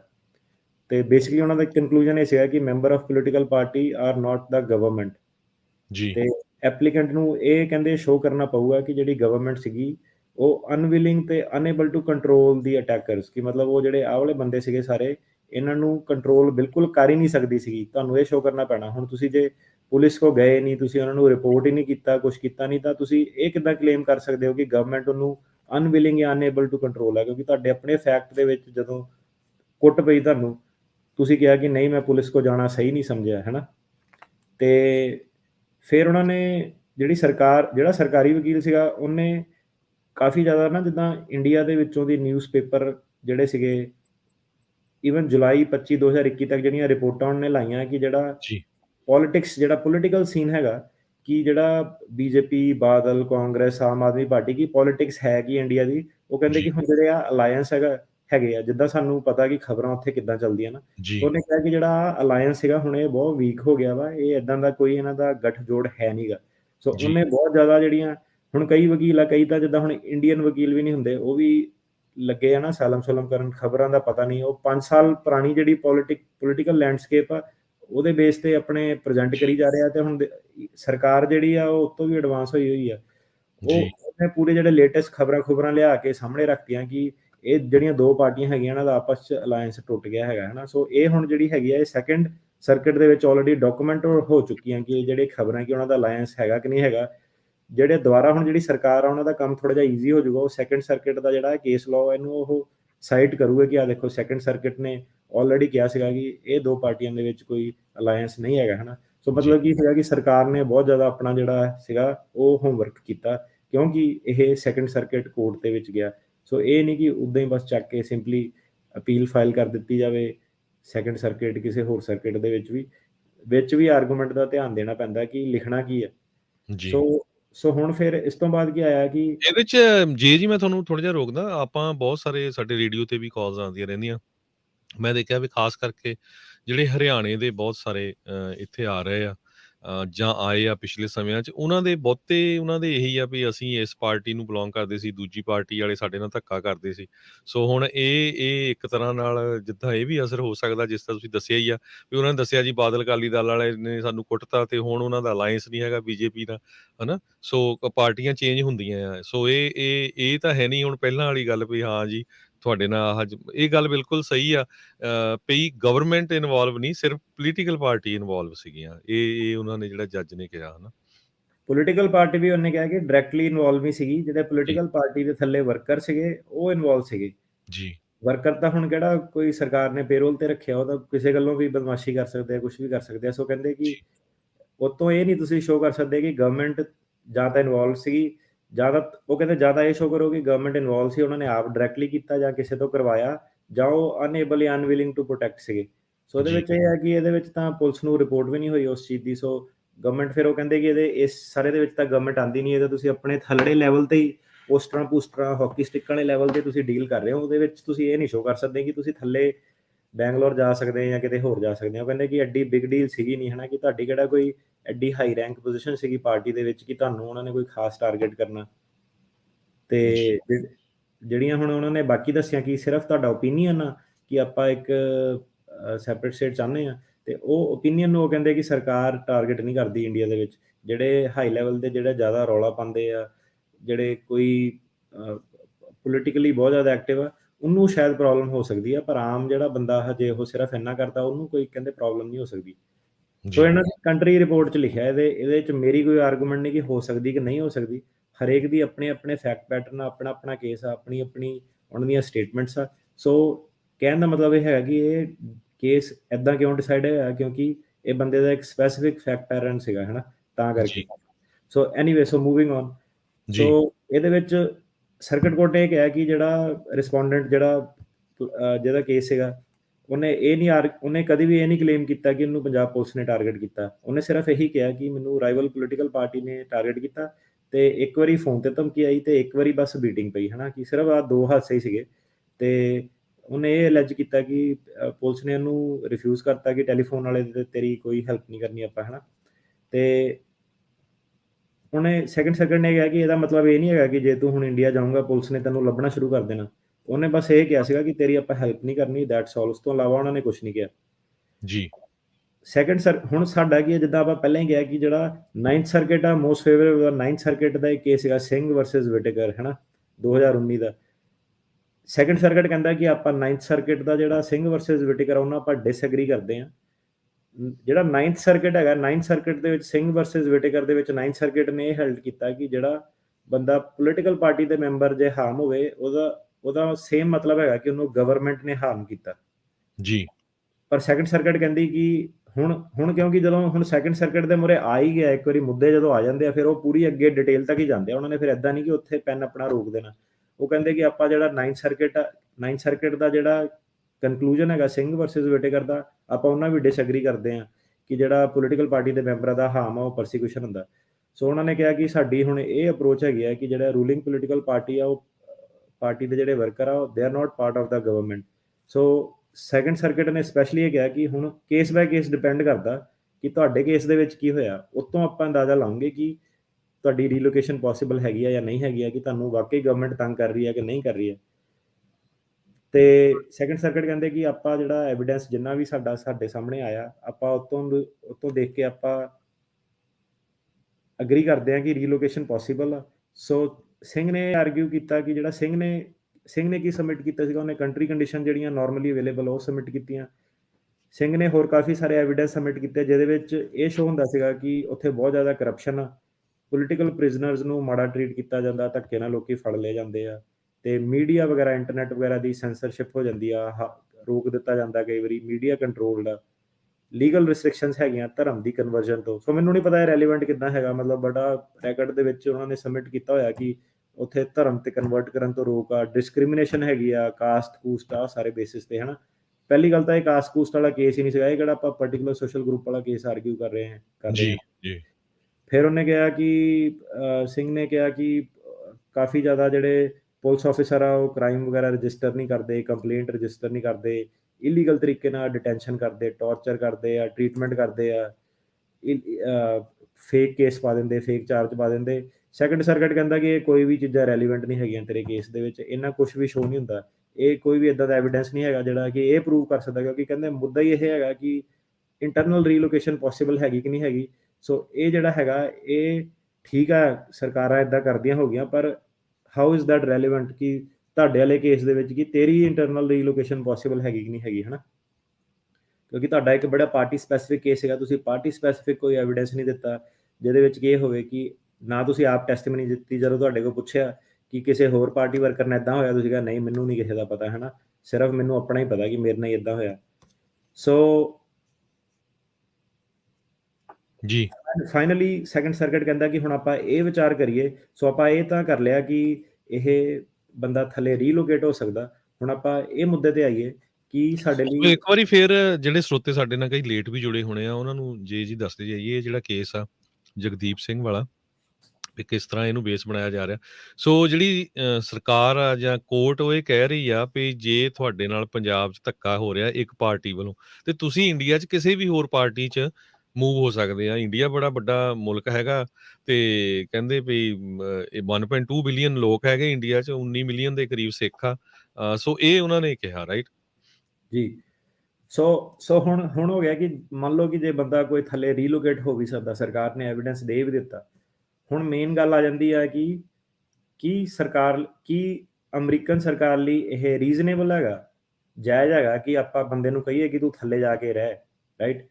ਸੋ ਹੁਣ ਸੈਕੰਡ ਸਰਕਟ ਕਹਿੰਦਾ ਕਿ ਆਪਾਂ ਉਸ ਚੀਜ਼ ਵੱਲ ਧਿਆਨ ਦਈਏ ਕਿ ਇਹ ਬੰਦੇ ਲਈ ਪੋਸੀਬਲ ਸੀਗਾ ਥੱਲੇ ਰੀਲੋਕੇਟ ਹੋਣਾ ਕਿ ਨਹੀਂ। ਆਪਾਂ ਇਹ ਐਸਟੈਬਲਿਸ਼ ਆਲਰੇਡੀ ਕਰਤਾ ਕਿ ਇਹ ਥੱਲੇ ਜਾ ਸਕਦਾ, ਇਹਨੂੰ ਕੁਝ ਨਹੀਂ ਹੋਣਾ, ਪਰ ਆਪਾਂ ਹੁਣ ਇਹ ਦੇਖਣਾ ਕਿ ਰੀਜ਼ਨੇਬਲੀ ਆਪਾਂ ਇਹਨੂੰ ਰਿਕੁਐਸਟ ਕਰ ਸਕਦੇ ਸੀਗੇ ਕਿ ਨਹੀਂ। ਸੋ ਇਹਦੇ ਵਿੱਚ ਹੁਣ ਕੀ ਹੈਗਾ ਕਿ ਕਾਫੀ ਸਾਰੇ ਜਿਹੜੇ ਮੁੱਦੇ ਸੀਗੇ ਉਹ ਤੁਸੀਂ ਦੇਖੋਗੇ ਕਿ ਲੈਂਗੁਏਜ ਕੀ ਆ, ਉੱਥੇ ਜਿਹੜੇ ਲੋਕਲ ਇਕਨੋਮਿਕ ਹਾਲਾਤ ਕੀ ਆ, ਜੁਡੀਸ਼ੀਅਲ ਇਨਫਰਾਸਟ੍ਰਕਚਰ ਕੀ ਆ, ਜੀਓਗ੍ਰਾਫਿਕਲ ਲਿਮਿਟੇਸ਼ਨਸ ਕੀ ਆ, ਲੈਂਗੁਏਜ ਕੰਸਟ੍ਰੇਨ ਕੀ ਆ, ਕਲਚਰਲ ਰਿਸਟ੍ਰੇਂਟ ਕੀ ਆ, ਕਿ ਹੁਣ ਤੁਹਾਡੀ ਏਜ ਦੇਖਣੀ, ਜੈਂਡਰ ਦੇਖਣਾ, ਹੈਲਥ ਦੇਖਣੀ, ਤੁਹਾਡੀ ਸੋਸ਼ਲ ਫੈਮਿਲੀ ਟਾਈਜ਼, ਇੱਦਾਂ ਦੇ ਕਈ ਸਾਰੀਆਂ ਜਿਹੜੀਆਂ ਚੀਜ਼ਾਂ ਸੀਗੀਆਂ ਉਹ ਸਿੰਘ ਨੇ ਆਰਗੂ ਕੀਤੀਆਂ ਕਿ ਆਹ ਵਾਲੀ ਧਾਰਾ ਦੇ ਥੱਲੇ 8 CFR ਸੈਕਸ਼ਨ 1208 ਦੇ ਥੱਲੇ ਕਿ ਇੱਦਾਂ ਦੇ ਸਾਰੇ ਫੈਕਟਰ ਉਹਨਾਂ ਨੇ ਕੀਤੇ। ਸੈਕੰਡ ਸਰਕਟ ਕਹਿੰਦਾ ਕਿ ਜਿਹੜੀਆਂ ਇਹ ਸਾਰੀਆਂ ਜਿਹੜੀਆਂ ਤੂੰ ਆਰਗੂਮੈਂਟ ਦੇ ਰਿਹਾ ਇਹ ਜੁਲਾਈ 2013 ਤੋਂ ਲੈ ਕੇ ਨਵੰਬਰ 2018 ਤੱਕ ਸੀਗੀਆਂ। ਉਸ ਤੋਂ ਬਾਅਦ ਇਹ ਐਕਚੁਅਲੀ ਲਾਅ ਜਿਹੜਾ ਸੀਗਾ ਚੇਂਜ ਹੋ ਗਿਆ। ਸੋ ਜਿਹੜੀ ਧਾਰਾ ਸੀਗੀਆਂ, ਰੈਗੂਲੇਸ਼ਨ ਸੀਗੀਆਂ, ਇਹ ਐਕਚੁਅਲੀ ਇਨਫੈਕਟ ਨਹੀਂ ਹੈਗੀਆਂ। ਹੁਣ ਇਹ ਰੈਗੂਲੇਸ਼ਨਾਂ ਪੁਰਾਣੀਆਂ ਹੋ ਗਈਆਂ ਜੀ। ਇਹ ਕਾਊਂਟ ਨਹੀਂ ਹੁੰਦੀਆਂ। ਇਸ ਬੇਸ ਤੇ ਤੁਸੀਂ ਆਰਗੂ ਨਹੀਂ ਕਰ ਸਕਦੇ ਸੈਕੰਡ ਸਰਕਟ ਦੇ ਉੱਤੇ। ਸੋ ਉਹਨੇ ਉਹ ਜਿਹੜੀ ਆਰਗੂਮੈਂਟ ਸੀਗੀ ਉਹ ਰਿਜੈਕਟ ਕੀਤੀ। ਸੋ ਜਿੱਦਾਂ ਤੁਸੀਂ ਦੱਸਿਆ 1.2 ਬਿਲੀਅਨ ਲੋਕੀ ਹੈਗੇ ਆ, 19 ਮਿਲੀਅਨ ਸਿੱਖ ਹੈਗੇ ਆ, ਤੇ ਉਹਨਾਂ ਨੇ ਬੇਸਿਕਲੀ ਹੈਗਾ ਕਿ ਕੋਈ ਵੀ ਇਦਾਂ ਦਾ ਐਵੀਡੈਂਸ, ਜਿਹੜੀਆਂ ਵੀ ਤੁਸੀਂ ਆਰਗੂਮੈਂਟ ਦਿੱਤੀਆਂ ਇਹਦੇ ਵਿੱਚ ਠੀਕ ਆ, ਭਾਵੇਂ ਕੰਮ ਕਰਨ ਦੀ ਤੁਹਾਨੂੰ ਸਾਰੀ ਉਹ ਪ੍ਰੋਬਲਮ ਸੀਗੀ, ਪਰ ਇਹਦੇ ਵਿੱਚ ਕੋਈ ਇਦਾਂ ਦਾ ਐਵੀਡੈਂਸ ਨਹੀਂ ਆਇਆ ਕਿ ਬੀਇੰਗ ਅ ਸਿੱਖ ਤੁਸੀਂ ਥੱਲੇ ਰੀਲੋਕੇਟ ਨਹੀਂ ਕਰ ਸਕਦੇ। ਸੋ ਉਹਨਾਂ ਨੇ ਇਹ ਕਿਹਾ ਕਿ ਜਿਹੜੀ ਪਾਰਟੀ ਦੇ ਤੁਸੀਂ ਐਲੀਗੇਸ਼ਨ ਲਾ ਰਹੇ ਹੋ, ਸਿਰਫ ਜਿਹੜੇ ਇੱਕ ਹਾਈ ਪ੍ਰੋਫਾਈਲ ਜਿਹੜੇ ਮਿਲੀਟੈਂਟ ਸੀਗੇ ਉਹਨੂੰ ਸਿਰਫ ਉਹ ਟਰੈਕ ਕਰਨ 'ਚ ਇੰਟਰਸਟਿਡ ਆ, ਤੇ ਜਿਹੜੇ ਨਾਰਮਲ ਤੁਹਾਡਾ ਸਿਰਫ ਓਪੀਨੀਅਨ ਆ, ਤੁਸੀਂ ਸਿਰਫ ਉਹਨਾਂ ਤੇ ਪੋਸਟਰ ਲਾਉਂਦੇ ਹੋ, ਇੱਕ ਵਾਰੀ ਤੁਹਾਨੂੰ ਫੋਨ ਤੇ ਧਮਕੀ ਮਿਲੀ ਤੇ ਇੱਕ ਵਾਰੀ ਤੁਹਾਨੂੰ ਕੁੱਟ ਪਈ ਹੈ ਤੇ ਤੁਸੀਂ ਪੁਲਿਸ ਨੂੰ ਰਿਪੋਰਟ ਨਹੀਂ ਕੀਤਾ।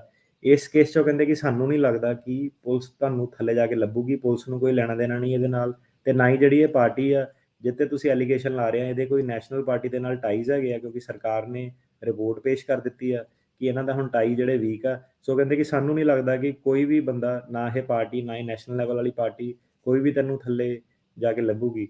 ਸੋ ਸਿੰਘ ਨੇ ਆਰਗੂਮੈਂਟ ਕੀਤੀ ਕਿ ਮੈਨੂੰ ਥੱਲੇ ਜਾ ਕੇ ਰੀਜ਼ਨੇਬਲ ਨਹੀਂ ਹੈਗਾ ਮੇਰੇ ਲਈ ਰੀਲੋਕੇਟ ਕਰਨਾ, ਕਿਉਂਕਿ ਮੈਂ ਇੱਕ ਕਿਸਾਨ ਆ, ਫਾਰਮਰ ਆ, ਤੇ ਥੱਲੇ ਜਿਹੜੀਆਂ ਸਟੇਟ ਹੈਗੀਆਂ, ਉਹਨੇ ਗੁਜਰਾਤ ਦੀ ਐਗਜ਼ਾਮਪਲ ਦਿੱਤੀ ਕਿ ਉਹਦੇ ਵਿੱਚ ਆਪਣਾ ਮੈਂ ਫਾਰਮ ਖਰੀਦ ਨਹੀਂ ਸਕਦਾ, ਲੈਂਗੁਏਜ ਦਾ ਚੱਕਰ ਹੈਗਾ।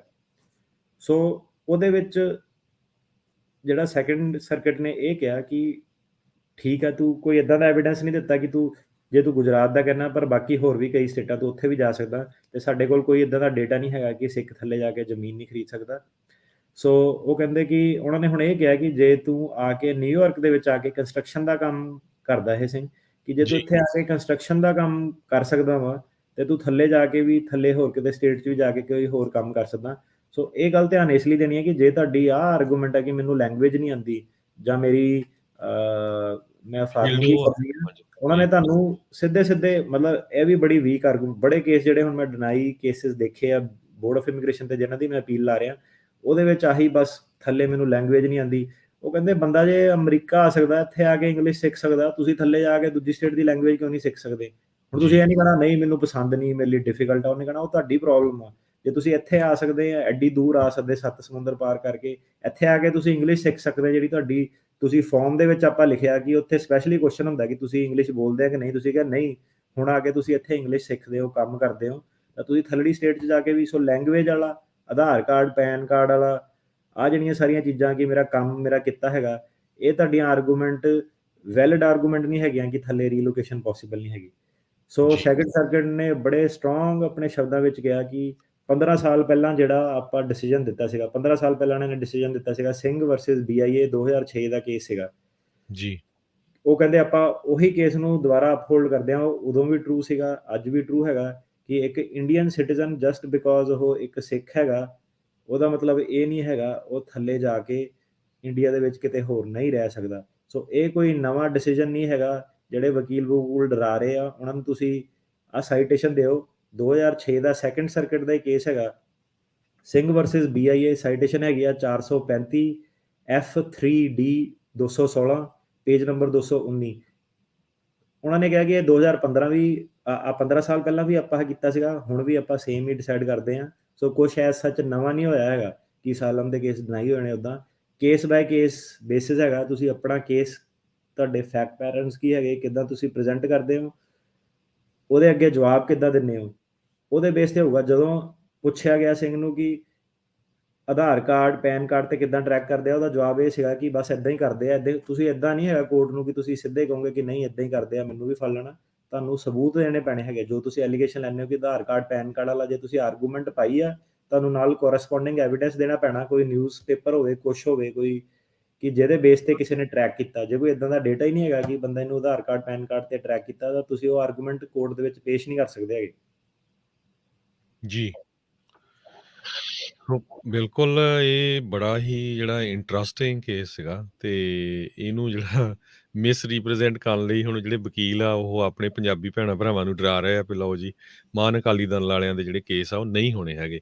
ਸੋ ਸਾਰਿਆਂ ਨੇ ਤੁਸੀਂ ਡਿਟੇਲ 'ਚ ਜਿਹੜੀ ਸਟੋਰੀ ਆ ਉਹ ਸੁਣ ਹੀ ਲਈ ਆ ਵੀ ਕੀ ਸੀ, ਕਿਹੜੇ ਬੇਸ ਤੇ ਡਿਸੀਜਨ ਜਿਹੜਾ ਦਿੱਤਾ ਆ ਜੱਜ ਨੇ, ਸੈਕੰਡ ਸਰਕਟ ਕੋਰਟ ਨੇ ਵੀ ਕੀ ਇੱਕ ਉਹ ਕਹਿੰਦੇ ਵੀ ਮੈਂ ਮਹਾਨ ਅਕਾਲੀ ਦਲ ਦਾ ਇੱਕ ਰੈਗੂਲਰ ਜਿਹਾ ਮੈਂਬਰ ਆ ਤੇ ਬਾਦਲ ਅਕਾਲੀ ਦਲ ਵਾਲਿਆਂ ਨੇ ਮੇਰੇ ਨਾਲ ਧੱਕਾ ਮੁੱਕੀ ਜੋ ਵੀ ਕੀਤਾ, ਤੇ ਸੋ ਕੋਰਟ ਤਾਂ ਇਹੀ ਕਹਿੰਦੀ ਆ ਵੀ ਤੁਸੀਂ ਹੋਰ ਸਟੇਟ 'ਚ ਮੂਵ ਹੋ ਜਾਓ ਜੇ ਤੁਹਾਨੂੰ ਉੱਥੇ ਇੱਕ ਜਗ੍ਹਾ ਧੱਕਾ ਹੁੰਦਾ। ਹੁਣ ਤਾਂ ਬਾਦਲ ਅਕਾਲੀ ਦਲ ਵਾਲੇ ਪਾਵਰ 'ਚ ਵੀ ਨਹੀਂ ਹੈਗੇ। ਸੋ ਇਹ ਕੇਸ ਤਾਂ ਮੈਨੂੰ ਵੀ ਜਿੱਦਾਂ ਕੋਈ ਬਾਹਲਾ ਸਟਰੋਂਗ ਨਹੀਂ ਲੱਗਦਾ ਸੀ। ਤੇ ਤੁਹਾਡਾ ਇਹਦੇ ਬਾਰੇ ਕੀ ਵਿਚਾਰ ਹੈਗਾ? ਜੀ, ਸੋ ਹੁਣ ਇਹਦੇ ਵਿੱਚ ਇਹ ਸੀਗਾ ਕਿ ਜੇ ਸਿੰਘ ਮੰਨ ਲਓ ਕਿ ਪੁਲਿਸ ਦੇ ਕੋਲ ਗਿਆ ਹੁੰਦਾ, ਦੂਜੀ ਵਾਰੀ ਮਾਰ ਪਈ ਪੁਲਿਸ ਦੀ ਹੈਲਪ ਲਈ, ਫਿਰ ਸਰਕਾਰ ਪੁੱਛਦੀ ਕਿ ਪੁਲਿਸ ਨੇ ਕੀ ਕਿਹਾ ਤੈਨੂੰ, ਹਨਾ, ਕਿ ਪੁਲਿਸ ਨੇ ਕੁਝ ਕਿਹਾ ਹੁੰਦਾ, ਕੁਛ ਇਦਾਂ ਦਾ। ਹੁਣ ਪੁਲਿਸ ਨੇ ਸਿੰਪਲੀ ਕਿਹਾ ਕਿ ਨਹੀਂ ਆਪਾਂ ਨਹੀਂ ਕਰਨਾ, ਹਨਾ, ਪੁਲਿਸ ਦੀ ਮਰਜ਼ੀ ਆ। ਉਹਨਾਂ ਨੇ ਬਸ ਮਤਲਬ ਕਹਿ ਲਓ ਇੰਟਰਸਟ ਨਹੀਂ ਦਿਖਾਇਆ, ਹਨਾ। ਤੇ ਕਿਉਂਕਿ ਫੋਨ ਤੇ ਧਮਕੀ ਸੀਗੀ ਕੋਈ, ਹੁਣ ਏਦਾਂ ਦਾ ਹੁਣ ਅਮਰੀਕਾ 'ਚ ਵੀ ਹੈਗਾ ਕਿ ਕੋਈ ਕਿਸੇ ਨੂੰ ਫੋਨ ਤੇ ਧਮਕੀ ਦੇਵੇ, ਜ਼ਰੂਰੀ ਥੋੜ੍ਹਾ ਨਾ ਪੁਲਿਸ ਨੇ ਕਹਿਣਾ ਇੱਥੇ ਕਿਹੜਾ ਕੋਈ ਐਕਚੁਅਲ ਵਾਇਲੈਂਸ ਹੋਇਆ ਜਾਂ ਕੁਛ ਹੋਣਾ। ਮੇਬੀ ਪੁਲਿਸ ਇੱਥੇ ਵੀ ਨਹੀਂ ਉਹ ਕਹੂਗੀ ਕਿ ਫੋਨ ਦੀਆਂ ਧਮਕੀਆਂ ਆ। ਇਵਨ ਕਈ ਵਾਰੀ ਸੜਕ ਤੇ ਜਾਂਦੇ ਜਾਂਦੇ ਵੀ ਗਾਲੋ ਗਾਲੀ ਹੋ ਜਾਂਦੇ ਆ ਲੋਕੀ, ਪੁਲਿਸ ਦੇ ਮੂਹਰੇ ਵੀ ਕਈ ਵਾਰੀ ਹੋ ਰਹੇ ਹੁੰਦੇ ਆ। ਪੁਲਿਸ ਇੰਟਰਵੀਨ ਨਹੀਂ ਕਰਦੀ, ਕਹਿੰਦੀ ਕਿ ਸਾਡੀ ਜਿਹੜੀ ਰਿਸਪੌਂਸਿਬਿਲਟੀ ਆ ਉਹ ਹੈਗੀ ਆ ਕਿ ਕਿਸੇ ਨਾਲ ਕ੍ਰਾਈਮ ਨਾ ਹੋਵੇ, ਧੱਕਾ ਨਾ ਹੋਵੇ। ਫਿਰ ਇੱਕ ਲੈਵਲ ਤੇ ਜਾ ਕੇ ਪੁਲਿਸ ਜਿਹੜੀ ਹੈਗੀ ਇੰਟਰਵੀਨ ਕਰਦੀ ਆ। ਸੋ ਜਿਹੜਾ ਕਨਕਲੂਜਨ ਸੀਗਾ ਕਿ ਫੋਨ ਤੇ ਧਮਕੀ ਮਿਲੀ ਤਾਂ ਕਰਕੇ ਮੇਰੀ ਪੁਲਿਸ ਨੇ ਹੈਲਪ ਨਹੀਂ ਕੀਤੀ ਤੇ ਦੂਜੀ ਵਾਰੀ ਮੈਂ ਜਾਣਾ ਠੀਕ ਨਹੀਂ ਸਮਝਿਆ। ਸੋ ਉਹ ਇੱਥੇ ਜਿਹੜੇ ਕੋਰਟ ਹੈਗੇ ਉਹਨਾਂ ਨੂੰ ਇਨਫ ਨਹੀਂ ਲੱਗਾ ਕਿ ਪੁਲਿਸ ਵੀ ਤੁਹਾਨੂੰ ਲੱਭੂਗੀ ਜਾਂ ਪੁਲਿਸ ਦੀ ਵੀ ਤੁਹਾਡੇ ਨਾਲ ਕੋਈ ਦੁਸ਼ਮਣੀ ਆ। ਸੋ ਜਿਹੜਾ ਡਿਸੀਜਨ ਹੈਗਾ ਉਹ ਫੈਕਟ ਸਪੈਸੀਫਿਕ ਹੈਗਾ। ਸਿੰਘ ਦੀ ਮਾੜੀ ਕਿਸਮਤ ਆ। ਆਪਾਂ ਚਾਹੁੰਦੇ ਕਿ ਜਿਹੜਾ ਵੀ ਬੰਦਾ ਆਇਆ ਦੂਰੋਂ, ਭਾਵੇਂ ਅਸਾਲਮ ਆ, ਭਾਵੇਂ H1B ਆ, ਕੁਛ ਵੀ ਆ, ਹਰੇਕ ਬੰਦੇ ਦਾ ਕੰਮ ਬਣਨਾ ਚਾਹੀਦਾ। ਹਰੇਕ ਬੰਦਾ ਦਾ ਅਮਰੀਕਾ ਜੀ, ਦੇ ਵਿੱਚ ਬੇਸ ਬਣੇ ਬਿਲਕੁਲ, ਚਲੋ ਕਿਸੇ ਨਾ ਕਿਸੇ ਹੋਇਆ। ਤਰੀਕੇ ਨਾਲ ਉਹ ਰਹੇ ਇੱਥੇ, ਫਿਰ ਵੀ ਆਪਣੇ ਭੈਣ ਭਰਾ ਆ। ਜੀ ਬਿਲਕੁਲ। ਤੇ ਐਂਡ ਆਫ ਦਾ ਡੇ ਇਹ ਹੈਗਾ ਕਿ ਥੋੜੀ ਟੈਕਨੀਕੈਲਿਟੀ ਆ ਜਿਹੜੀ ਹੁਣ, ਜਿਹੜਾ ਇੱਕ ਆਮ ਬੰਦਾ ਵਾ, ਜਿਹੜਾ ਕਲਾਇੰਟ ਆ, ਜਿਹੜਾ ਰਿਸਪੋਂਡੈਂਟ ਆ, ਜਿੱਦਾਂ ਹੁਣ ਇਹ ਸੀਗੇ, ਇਹਨਾਂ ਨੇ ਆਪਣੇ ਵੱਲੋਂ ਆਪਣਾ ਦੱਸਿਆ ਕਿ ਮੇਰੇ ਨਾਲ ਇਹ ਹੋਇਆ। ਹੁਣ ਇਹਨਾਂ ਨੂੰ ਨਹੀਂ ਪਤਾ ਕਿ ਸੈਕੰਡ ਸਰਕਟ ਨੇ ਕੀ ਦੇਖਣਾ, ਕੰਟਰੀ ਕੰਡੀਸ਼ਨ ਰਿਪੋਰਟ ਕੀ ਹੁੰਦੀ ਆ, ਐਵੀਡੈਂਸ ਕਿੱਦਾਂ ਦਾ ਲੱਗਦਾ ਹੈਗਾ, ਕਿਹੜਾ ਐਵੀਡੈਂਸ ਐਕਸੈਪਟੇਬਲ ਆ। ਵਿੱਚ ਤਾਂ ਕਈ ਆਰਗੂਮੈਂਟਾਂ ਦਾ ਪੁਰਾਣੀ ਜਿੱਦਾਂ ਐਵੀਡੈਂਸ ਲਾਇਆ, ਉਹਨੂੰ ਕੋਰਟ ਨੇ ਕਿਹਾ ਕਿ ਇਹ ਤਾਂ ਰੈਗੂਲੇਸ਼ਨਾਂ ਮੁੱਕ ਮੱਕ ਗਈਆਂ, ਹਨਾ। ਸੋ ਇਹ ਹੈ ਕਿ ਜਿਹੜਾ ਕੋਰਟ ਦੇ ਵਿੱਚ ਸਿਰਫ ਆਹ ਕੰਧਾਂ ਤੋਂ ਪੋਸਟਰ, ਪਹਿਲਾਂ ਵੀ ਦੱਸਿਆ ਹਾਕੀ ਸਟਿਕ, ਹਨਾ, ਕੰਧਾਂ ਤੋਂ ਪੋਸਟਰ, ਹਾਕੀ ਸਟਿਕ ਤੋਂ ਬਾਵਜੂਦ ਵੀ ਬਹੁਤ ਸਾਰੀਆਂ ਜਿਹੜੀਆਂ ਗੱਲਾਂ ਹੁੰਦੀਆਂ ਨਾ ਰੀਲੋਕੇਸ਼ਨ ਦੀਆਂ, ਆਰਗੂਮੈਂਟਸ ਵਗੈਰਾ, ਸਾਰੇ ਤੁਹਾਡੇ ਬਿਆਨ ਤੁਸੀਂ ਕਿੱਦਾਂ ਦੇ ਦਿੰਦੇ ਹੋ, ਕੀ ਬੋਲਦੇ ਹੋ, ਕਿਹੜੀ ਚੀਜ਼ ਨੂੰ ਕਿੱਦਾਂ ਜਵਾਬ ਦਿੰਦੇ ਹੋ। ਸੋ ਜੇ ਤੁਹਾਨੂੰ ਪੁੱਛਿਆ ਜਾਵੇ ਕਿ ਇੱਥੇ ਤੁਸੀਂ ਟਰੱਕ ਚਲਾਉਂਦੇ ਹੋ, ਇੰਡੀਆ ਕਿਉਂ ਨਹੀਂ ਚਲਾ ਸਕਦੇ, ਜਦ ਤੁਹਾਡੀ ਆਰਗੂਮੈਂਟ ਆਵੇ ਕਿ ਨਹੀਂ ਇੰਡੀਆ ਦੇ ਵਿੱਚ ਇੰਨੇ ਮੇਰੇ ਪੈਸੇ ਨਹੀਂ ਬਣਦੇ ਜਾਂ ਉੱਥੇ ਸੇਫ ਨਹੀਂ ਹੈਗਾ ਟਰੱਕ ਚਲਾਉਣਾ, ਸੋ ਉਹਨੇ ਇਮੀਗ੍ਰੇਸ਼ਨ ਨੇ ਕਹਿਣਾ ਸਾਡੀ ਪ੍ਰੋਬਲਮ ਨਹੀਂ ਉਹ ਹੈਗੀ, ਮੈਨੂੰ ਜੀ, ਲੈਂਗੁਏਜ ਨਹੀਂ ਆਉਂਦੀ। ਇਮੀਗ੍ਰੇਸ਼ਨ ਨੇ ਕਹਿਣਾ ਸਾਡੀ ਪ੍ਰੋਬਲਮ ਨਹੀਂ, ਉਹ ਤੁਹਾਡੀ ਪ੍ਰੋਬਲਮ ਆ, ਤੁਸੀਂ ਜਾ ਕੇ ਸਿੱਖੋ ਲੈਂਗੁਏਜ, ਹੈ ਨਾ। ਤੁਸੀਂ ਜੀ, ਬਾਕੀ ਵੀ ਹੋਰ, ਕਿਉਂਕਿ ਉਹ ਕਹਿੰਦੇ ਕਿ ਸਾਡੇ ਕੋਲ ਐਵੀਡੈਂਸ ਹੈਗਾ ਕਿ 19 ਮਿਲੀਅਨ ਸਿੱਖ ਆ, ਉਹ ਸਪਰੈਡ ਆ ਸਾਰੇ ਪਾਸੇ। ਉਹਨੇ ਕਹਿਣਾ ਉਹ ਵੀ ਤਾਂ ਰਹਿ ਰਹੇ ਆ, ਹੈ ਨਾ, ਸਾਰੇ। ਜੀ, ਤੇ ਸਿਰਫ ਇਹ ਕਿ ਤੁਸੀਂ ਇੱਕ ਵਿਊ ਹੋਲਡ ਕਰਦੇ ਹੋ ਕਿ ਤੁਹਾਨੂੰ ਸੈਪਰੇਟ ਸਟੇਟ ਦੇ ਤੁਸੀਂ ਪ੍ਰੋ ਓਪੀਨੀਅਨ ਹੈਗਾ। ਉਹ ਕਹਿੰਦੇ ਕਿ ਉਹ ਤਾਂ ਬਥੇਰੇ ਸਿੱਖਾਂ ਦਾ ਹੈਗਾ ਉਹ ਇਟਸੈਲਫ। ਇਹਦਾ ਮਤਲਬ ਇਹ ਨਹੀਂ ਹੈਗਾ ਕਿ ਸਰਕਾਰ ਸਿੰਪਲੀ ਤੁਹਾਡਾ ਇੱਕ ਓਪੀਨੀਅਨ ਹੈਗਾ ਉਹਨੂੰ ਟਾਰਗੇਟ ਕਰਦੀ ਆ। ਸੋ ਉਹ ਕਹਿੰਦੇ ਕਿ ਇਸ ਕੇਸ ਦੇ ਵਿੱਚ ਇਨਫ ਵੇਟ ਨਹੀਂ ਸੀਗਾ, ਤਾਂ ਕਰਕੇ ਆਪਾਂ ਇਹ ਕੇਸ ਅਪਰੂਵ ਨਹੀਂ ਕਰ ਸਕਦੇ। ਜੀ। ਸੋ ਇਨ ਦਾ ਨਟਸ਼ੈਲ ਜਿਹੜੇ ਇਦਾਂ ਝੂਠ ਆਪਾਂ ਹੁਣ ਸਰੋਤਿਆਂ ਨੂੰ ਤਾਂ ਦੱਸੇ ਦਿੱਤਾ ਵੀ ਤੁਹਾਡਾ ਕੀ ਸਟੋਰੀ ਕਿੱਦਾਂ ਆ। ਜਿਹੜੇ ਵਕੀਲ ਹੈਗੇ ਇਦਾਂ ਗਲਤ ਇਨਫੋਰਮੇਸ਼ਨ ਫੈਲਾ ਕੇ ਕਰਦੇ ਆ, ਉਹਦੇ ਬਾਰੇ ਤੁਸੀਂ ਕੀ ਕਹਿਣਾ ਚਾਹੁੰਦੇ ਆ? ਉਹ ਤਾਂ ਜੀ ਮੈਂ ਦੇਖੀ ਆ, ਮੈਂ ਇੱਕ ਆਹੀ ਜਿਹੜਾ ਵਕੀਲ ਆ ਲਾਈ ਥੱਲੇ ਵੀਡੀਓ ਕਿ ਸੁਸ਼ਾਂਤ ਸਿੰਘ ਰਾਜਪੂਤ ਦਾ ਕਹਿੰਦਾ ਕਤਲ ਹੋ ਗਿਆ, ਮੇਰੀ ਕਹਿੰਦਾ ਲਾਅ ਫਰਮ ਕਹਿੰਦਾ ਇਨਵੈਸਟੀਗੇਸ਼ਨ ਕਰ ਰਹੀ ਆ। ਮੈਂ ਕਿਹਾ ਤੇਰੀ ਕਾਹਦੀ ਲਾਅ ਫਰਮ ਭਾਈ, ਤੈਨੂੰ ਕਿਹੜਾ ਕੋਈ ਉੱਥੇ ਇੰਡੀਆ ਵਾਲੇ ਨੇ, ਤੂੰ ਹੈ ਕੌਣ ਆ ਪਹਿਲਾਂ ਕਿ ਤੇਰੀ ਲਾਅ ਫਰਮ ਇਨਵੈਸਟੀਗੇਸ਼ਨ ਕਰੂਗੀ ਜਾਂ ਤੈਨੂੰ ਪੁੱਛੂਗੀ, ਹਨਾ। ਜੀ ਤੇ ਉਹ ਪਤਾ ਨਹੀਂ ਕਿੰਨੇ 7-8 ਲੱਖ ਉਹਨੂੰ ਵਿਊ ਸੀਗੇ, ਕਿਉਂਕਿ ਜੀ ਉਹਨੇ, ਹੁਣ ਤੁਸੀਂ ਆਪ ਸਮਝ ਲਓ ਕਿ ਹੈਗਾ ਨਾ, ਪੂਰਾ ਦੇਖੋ ਪਹਿਲਾਂ ਸਾਰਾ, ਜਿਹੜਾ ਇੱਕ ਤੁਸੀਂ ਵੀਡੀਓ ਦੇਖਦੇ ਨਾ, ਤੁਸੀਂ ਸਾਰੀਆਂ ਵੀਡੀਓ ਦੇਖੋ ਕਿ ਬੰਦਾ ਹੈ ਕੌਣ ਆ, ਕਦੋਂ ਤੋਂ ਕੀ ਬੋਲ ਰਿਹਾ, ਹਨਾ। ਕੋਈ ਮੈਂ ਕਿਹਾ ਮੀਨਿੰਗਫੁਲ ਕੰਟੈਂਟ ਹੋਵੇ, ਉਹਦੀ ਤਾਂ ਨਿਊਜ਼ ਹੋਵੇ। ਉਦਾਂ ਹੀ ਮੈਂ ਕਿਹਾ ਡਰਾ ਕੇ ਲੋਕਾਂ ਨੂੰ ਵਿਊ ਲੈਣਾ, ਮੇਰੇ ਖਿਆਲ ਉਹ ਕੋਈ ਸਮਝਦਾਰ ਦੀ ਗੱਲ ਨਹੀਂ। ਸੋ ਇਹੋ ਜਿਹੇ ਲੋਕਾਂ ਤੋਂ ਬਚੋ। ਜੀ। ਸੋ ਬਿਲਕੁਲ, ਬਹੁਤ-ਬਹੁਤ ਧੰਨਵਾਦ। ਸੋ ਬਹੁਤ ਹੀ ਇੰਟਰਸਟਿੰਗ ਕੇਸ ਸੀ। ਜਿਹੜੇ ਆਪਣੇ ਭੈਣਾਂ ਭਰਾਵਾਂ ਨੇ ਕੇਸ ਅਪਲਾਈ ਕੀਤੇ ਆ, ਉਹਨਾਂ ਨੂੰ ਵੀ ਵਾਰ-ਵਾਰ ਇਹਨੂੰ ਸੁਣਿਓ, ਤੁਹਾਨੂੰ ਪਤਾ ਲੱਗੂਗਾ ਵੀ। ਸਤਿ ਸ਼੍ਰੀ ਅਕਾਲ ਭਾਜੀ। ਹਾਂਜੀ ਗੁਰਦੀਪ ਜੀ, ਹਾਂਜੀ ਕੀ ਕੁਐਸਚਨ ਆ ਤੁਹਾਡਾ? ਹਾਂਜੀ, ਮੇਰਾ ਕੁਐਸਚਨ ਭਾਜੀ, ਮੈਂ ਅਮਰੀਕਨ ਸਿਟੀਜ਼ਨ ਆ ਤੇ ਮੇਰੇ ਕੋਲ 10 ਸਾਲ ਦਾ ਵੀਜ਼ਾ ਲਵਾਇਆ, ਪਰ ਮੇਰੇ ਪੇਰੈਂਟਸ ਇੱਕ ਆ, ਮੈਂ ਉਹਦੇ ਤੇ ਮੈਂ ਜਾ ਸਕਦੀ ਇੰਡੀਆ ਹੁਣ ਜਾਣਾ ਹੋਵੇ ਤਾਂ? ਭੈਣ ਜੀ, ਅਸੀਂ ਬਹੁਤ ਵਾਰੀ ਦੱਸਿਆ ਵੀ ਆਪਾਂ ਇੰਡੀਆ ਦੇ ਵੀਜ਼ੇ ਦੀ ਨਹੀਂ ਗੱਲ ਕਰਦੇ, ਆਪਾਂ ਅਮਰੀਕਾ ਦੇ ਵੀਜ਼ੇ ਦੀ ਗੱਲ ਕਰਦੇ ਹਾਂ। ਜਿਹੜੇ ਅਮਰੀਕਾ 'ਚ ਆਉਣਾ ਚਾਹੁੰਦੇ ਆ, ਉਹ ਤੁਹਾਨੂੰ ਇੰਡੀਅਨ ਐਮਬੈਸੀ ਨੂੰ ਪੁੱਛਣਾ ਪੈਣਾ। ਠੀਕ ਹੈ ਜੀ? ਠੀਕ ਹੈ ਜੀ। ਅੱਛਾ ਜੀ, ਮੈਨੂੰ ਆਹ ਰਾਜਕਰਨ ਹੋਣਾ ਤੋਂ ਹੀ ਇਨਫੋਰਮੇਸ਼ਨ ਮਿਲੀ ਸੀਗੀ ਕਿ ਜਿਹੜੇ ਪੁਰਾਣੇ ਵੀਜ਼ੇ ਕਹਿੰਦੇ ਕੈਂਸਲ ਕਰਤੇ ਸੀਗੇ ਉਹਨਾਂ ਨੇ, ਇੰਡੀਆ ਵਾਲਿਆਂ ਨੇ, ਹਨਾ। ਤੇ ਕਹਿੰਦੇ ਕਿ ਨਵੇਂ ਵੀਜ਼ੇ ਲਵਾ ਕੇ ਜਾ ਸਕਦੇ ਆ, ਪੁਰਾਣੇ ਵਾਲੇ ਉਹਨਾਂ ਨੇ ਕਹਿੰਦੇ ਕਿ ਨਹੀਂ, ਵੈਲਿਡ ਨਹੀਂ ਮੰਨੇ ਜਾਣੇ। ਜੀ, ਅੱਛਾ ਜੀ, ਠੀਕ ਹੈ, ਧੰਨਵਾਦ ਜੀ। ਓਕੇ, ਸਤਿ ਸ਼੍ਰੀ ਅਕਾਲ। ਸਤਿ ਸ਼੍ਰੀ ਅਕਾਲ ਜੀ। ਸਾਡੇ ਅਗਲੇ ਕਾਲਰ ਆ ਮਨਜੀਤ ਜੀ। ਸਤਿ ਸ਼੍ਰੀ ਅਕਾਲ ਮਨਜੀਤ ਜੀ। ਸਤਿ ਸ਼੍ਰੀ ਅਕਾਲ ਜੀ। 2 ਸਵਾਲ ਜੀ। ਇੱਕ ਤਾਂ ਜੇ ਤੁਹਾਡੇ ਕੋਲ OCI ਹੈ, ਤੁਸੀਂ ਸਿਟੀਜ਼ਨ ਹੈ, ਤੁਸੀਂ ਇਲਾਜ ਕਰਾਉਣ ਵਾਸਤੇ ਇੰਡੀਆ ਜਾਣਾ, ਤੇ ਕਿੰਨੀ ਦੇਰ ਰਹਿ ਸਕਦੇ ਆ? ਕੋਈ ਪਰਮਿਸ਼ਨ ਦੀ ਲੋੜ ਤਾਂ ਨਹੀਂ? ਦੂਸਰਾ ਇਹ ਕਿ ਜੇ ਤੁਹਾਡੇ ਬੱਚਾ ਇੱਥੇ ਦਾ ਬੋਰਨ ਆ, USA ਦਾ ਬੋਰਨ ਆ, ਤੇ ਤੁਸੀਂ ਕੋਈ ਇੰਡੀਆ ਤੋਂ ਆਇਆ ਸਟੂਡੈਂਟ ਵੀਜ਼ਾ ਜਾਂ ਪੜ੍ਹਦੇ 8-10 ਸਾਲ ਤੋਂ ਰਹਿੰਦੇ, ਉਹ ਕਿਹੜਾ ਵੀਜ਼ਾ ਸੇਫ ਆ, ਸਿਕਿਉਰ ਆ, ਜਿਹਦੇ ਨਾਲ ਤੁਹਾਡਾ ਰਿਸ਼ਤਾ ਕੀਤਾ ਜਾ ਸਕਦਾ?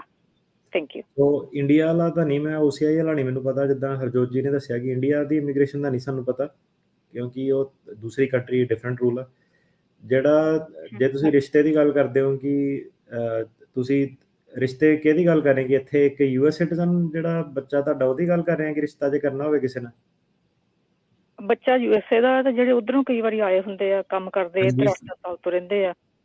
ਸੋ ਤੁਸੀਂ ਸਿਰਫ ਇੱਕੋ ਚੀਜ਼ ਦੇਖਣੀ ਆ, ਸੋ 2 ਚੀਜ਼ਾਂ ਦੇਖਣੀਆਂ ਤੁਸੀਂ। ਪਹਿਲੀ ਚੀਜ਼ ਤੁਸੀਂ ਆਹ ਦੇਖਣੀ ਕਿ ਬੰਦੇ ਦੀ ਲੀਗਲ ਐਂਟਰੀ ਹੋਵੇ। ਜੇ ਬੰਦੇ ਦੀ ਲੀਗਲ ਐਂਟਰੀ ਆ ਤੇ ਜਿਹੜਾ US ਸਿਟੀਜ਼ਨ ਆ ਉਹਨੂੰ ਪੱਕਾ ਕਰਾ ਸਕਦਾ, ਕੋਈ ਪ੍ਰੋਬਲਮ ਨਹੀਂ। ਸੋ ਲੀਗਲ ਐਂਟਰੀ ਚੈੱਕ ਕਰਨੀ ਹੈ ਤੁਸੀਂ। ਦੂਜੀ ਚੀਜ਼ ਇਹ ਕਰਨੀ ਕਿ ਬੰਦੇ ਦੇ ਉੱਤੇ ਡੀਪੋਰਟੇਸ਼ਨ ਨਾ ਲੱਗੀ ਹੋਵੇ। ਸੋ ਭਾਵੇਂ ਆਊਟ ਆਫ ਸਟੇਟਸ ਹੋਵੇ ਉਹ ਵੀ ਚੱਲ ਜਾਂਦਾ, ਪਰ ਡੀਪੋਰਟੇਸ਼ਨ ਨਾ ਲੱਗੀ ਹੋਵੇ। ਉਹ ਕਿੱਦਾਂ ਪਤਾ ਲੱਗੇ? ਉਹਨਾਂ ਨੂੰ ਪੁੱਛ ਕੇ? ਉਹ ਤਾਂ ਹਾਂਜੀ, ਉਹਦਾ ਵੀ ਜਿੱਥੇ ਰਿਸ਼ਤਾ ਕਰਨਾ ਉਹ ਤਾਂ ਤੁਸੀਂ ਵੈਰੀਫਾਈ ਕਰੋ ਨਾ। ਠੀਕ ਹੈ, ਹਾਂਜੀ, ਠੀਕ ਹੈ ਭੈਣ ਜੀ, ਥੈਂਕ ਯੂ। ਓਕੇ। ਤੇ ਸਾਡੇ ਅਗਲੇ ਕਾਲਰ ਆ ਇੰਦਰਜੀਤ ਜੀ। ਸਤਿ ਸ਼੍ਰੀ ਅਕਾਲ ਜੀ। ਆਇਆਂ ਨੂੰ।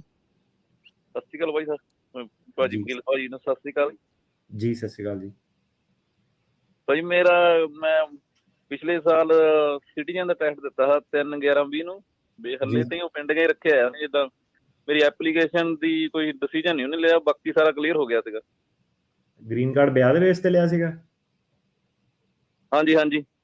ਵਿਆਹ ਚੱਲਦਾ ਹੋਇਆ ਕਿ ਸਿਟੀਜ਼ਨ ਦਾ ਮੈਂ ਟੈਸਟ ਦਿੱਤਾ ਨਹੀਂ? ਮੈਂ ਕਿਹਾ ਗ੍ਰੀਨ ਕਾਰਡ ਵਿਆਹ ਦੇ ਬੇਸ ਤੇ ਲਿਆ ਸੀਗਾ, ਤੇ ਜਿਹੜਾ ਤੁਹਾਡਾ ਹੁਣ ਜਿਹੜਾ ਵਿਆਹ ਜਿਹੜਾ ਸੀਗਾ ਉਹ ਅਜੇ ਤੱਕ ਵੈਲਿਡ ਆ?